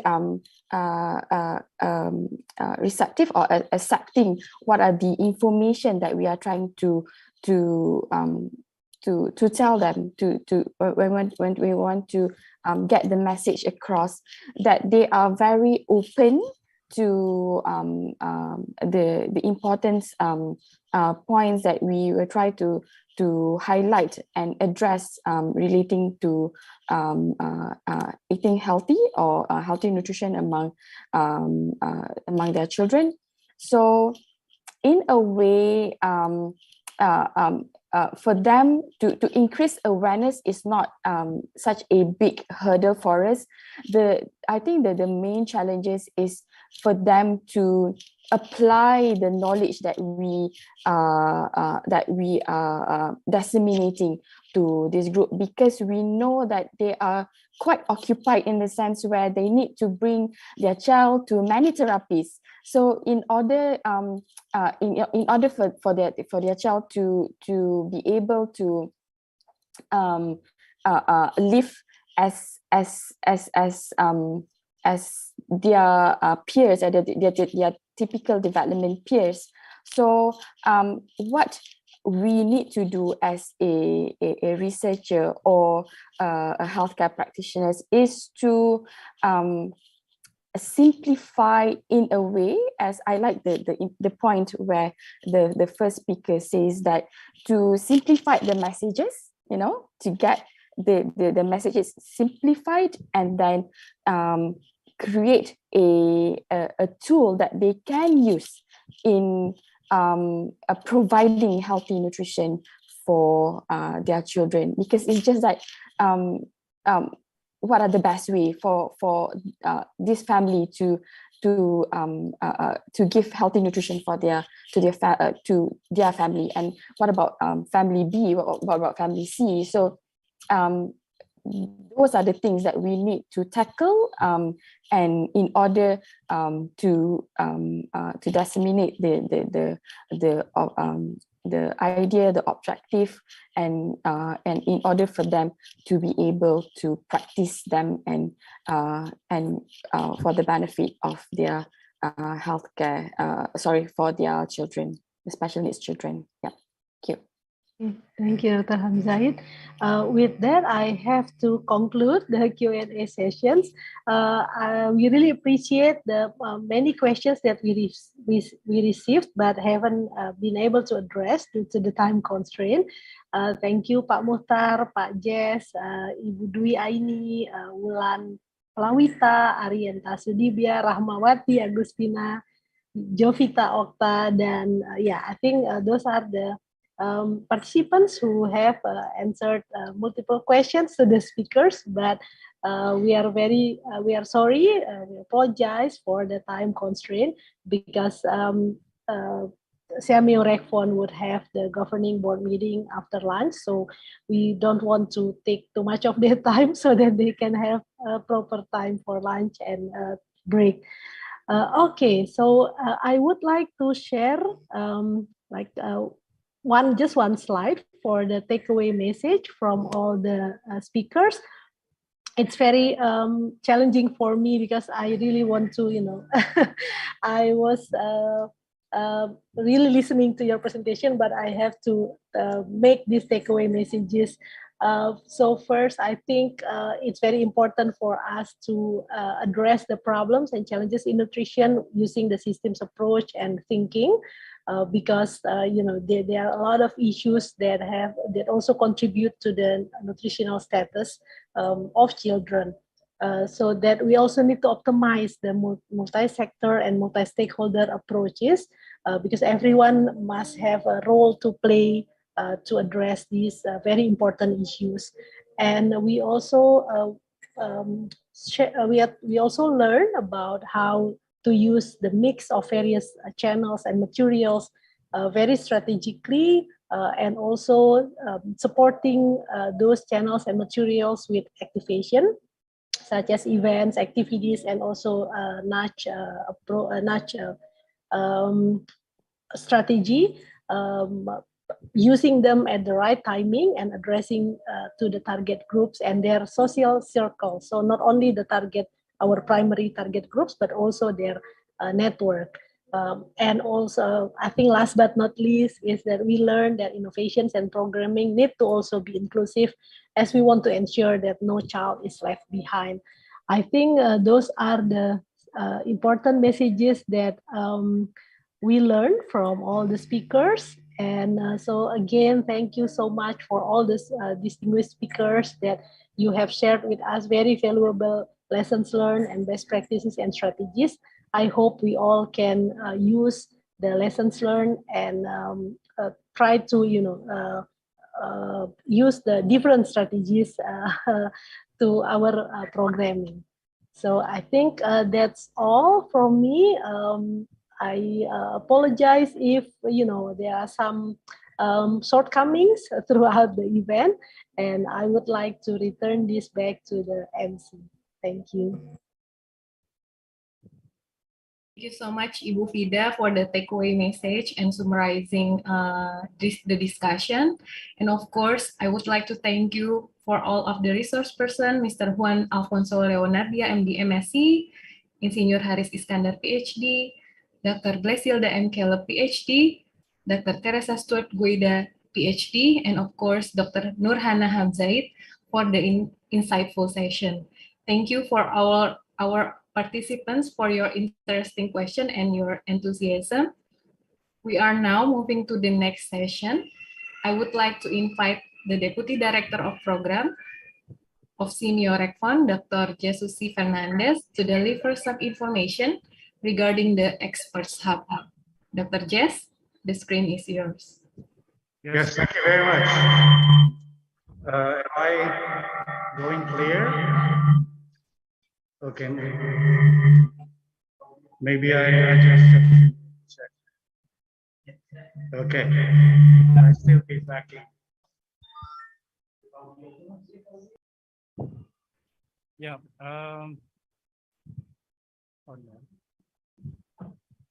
Okay, I just want to take this opportunity, ladies and gentlemen, to discuss about SEAMEO RECFON's Southeast Asian Experts Hub on food and nutrition. This is one initiative of our center that has been approved by the SEAMEO Council, so we can optimize the available expertise in the region. So I just have to show some slides. For the next slide, please. We all know, as have been discussed by our resource persons, there are a lot of problems on malnutrition in Southeast Asia. And Southeast Asian countries have different levels of expertise available in them. And so we would like to maximize them so we can have to move forward together as a region to solve the or triple burden of malnutrition in the region. Next slide. So our objective is to really establish a community of practice in food and nutrition. So we will have these experts available at any time, whenever any institution or sector of our society will be needing some expertise, so we can tap them and utilize them for research, capacity building, community development, or any other activities that we would like to have just to address specific concerns in malnutrition. So these are the general objective and the specific objective of the Experts Hub. Next slide. So there are some benefits of being a member of this Experts Hub. I will not be going through them, especially so that this is also on our website. So I just want to focus on how you will become a member of this Experts Hub. So we have a link that you can go to apply or be a member of this Experts Hub. Usually we will be having this submission by September. And so we will do the screening by November, and eventually by December, we will be able to send the list or to inform you if you are to be included in our database. And once you are included in our Experts Hub database, then if there would be some requests from any partners that we have that need that kind of expertise, we will be contacting you through the Experts Hub. Next slide. So just for further information, you can really go to our website, or you can email us on consultancy@seameo/recfon.organization or for those of you who are just like in Indonesia, you can call us up with this number. So anyone is welcome, and we encourage this kind of collaboration because there's so much things to do when we communicate nutrition to all our stakeholders. So thank you very much. Once again, this is the link for the application form, and we would like to see your name listed in our data hub. Thank you, and back to you, Bachita. Thank you, Dr. Jess, for your sharing. I hope the concept of Experts Hub can be applied as a media to expand our networks and collaboration in the future. Now, this marks the end of our webinar. Before we close the session, I would like to remind all of the participants to fill in the evaluation form through the link on the screen. Yeah, you can fill out your evaluation form through the link on the screen. Especially to the governing board member, our 12th governing board meeting will be start on 1 p.m. The committee later on will remind you about the details of the links.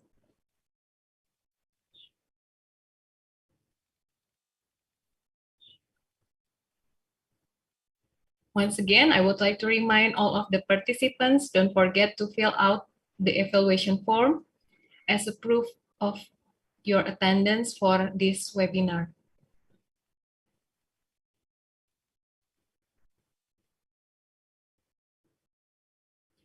Once again, thank you so much for your active participation. It was my great pleasure to be your master of ceremony in webinar on communicating nutrition in Southeast Asia, strategies and best practices from various sectors. We hope to see you again on the next webinar. I'm Aisyah Nurcita Dewi. Good afternoon. Wassalamualaikum warahmatullahi wabarakatuh. Stay healthy, everyone.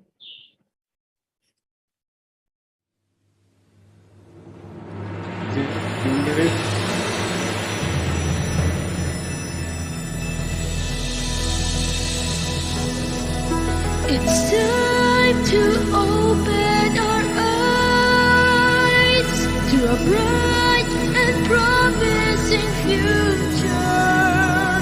We'll rise to the call of the times and create a stronger tomorrow. Let's start to make a difference, teaching everyone to learn through science, health and technology. We will share our expertise. By promoting knowledge and policies, we can build a better world. Let us take a stand for our visions alone, bringing future plans for the people to grow in a life filled with happiness and green. Here at SEAMEO, building the future is our legacy.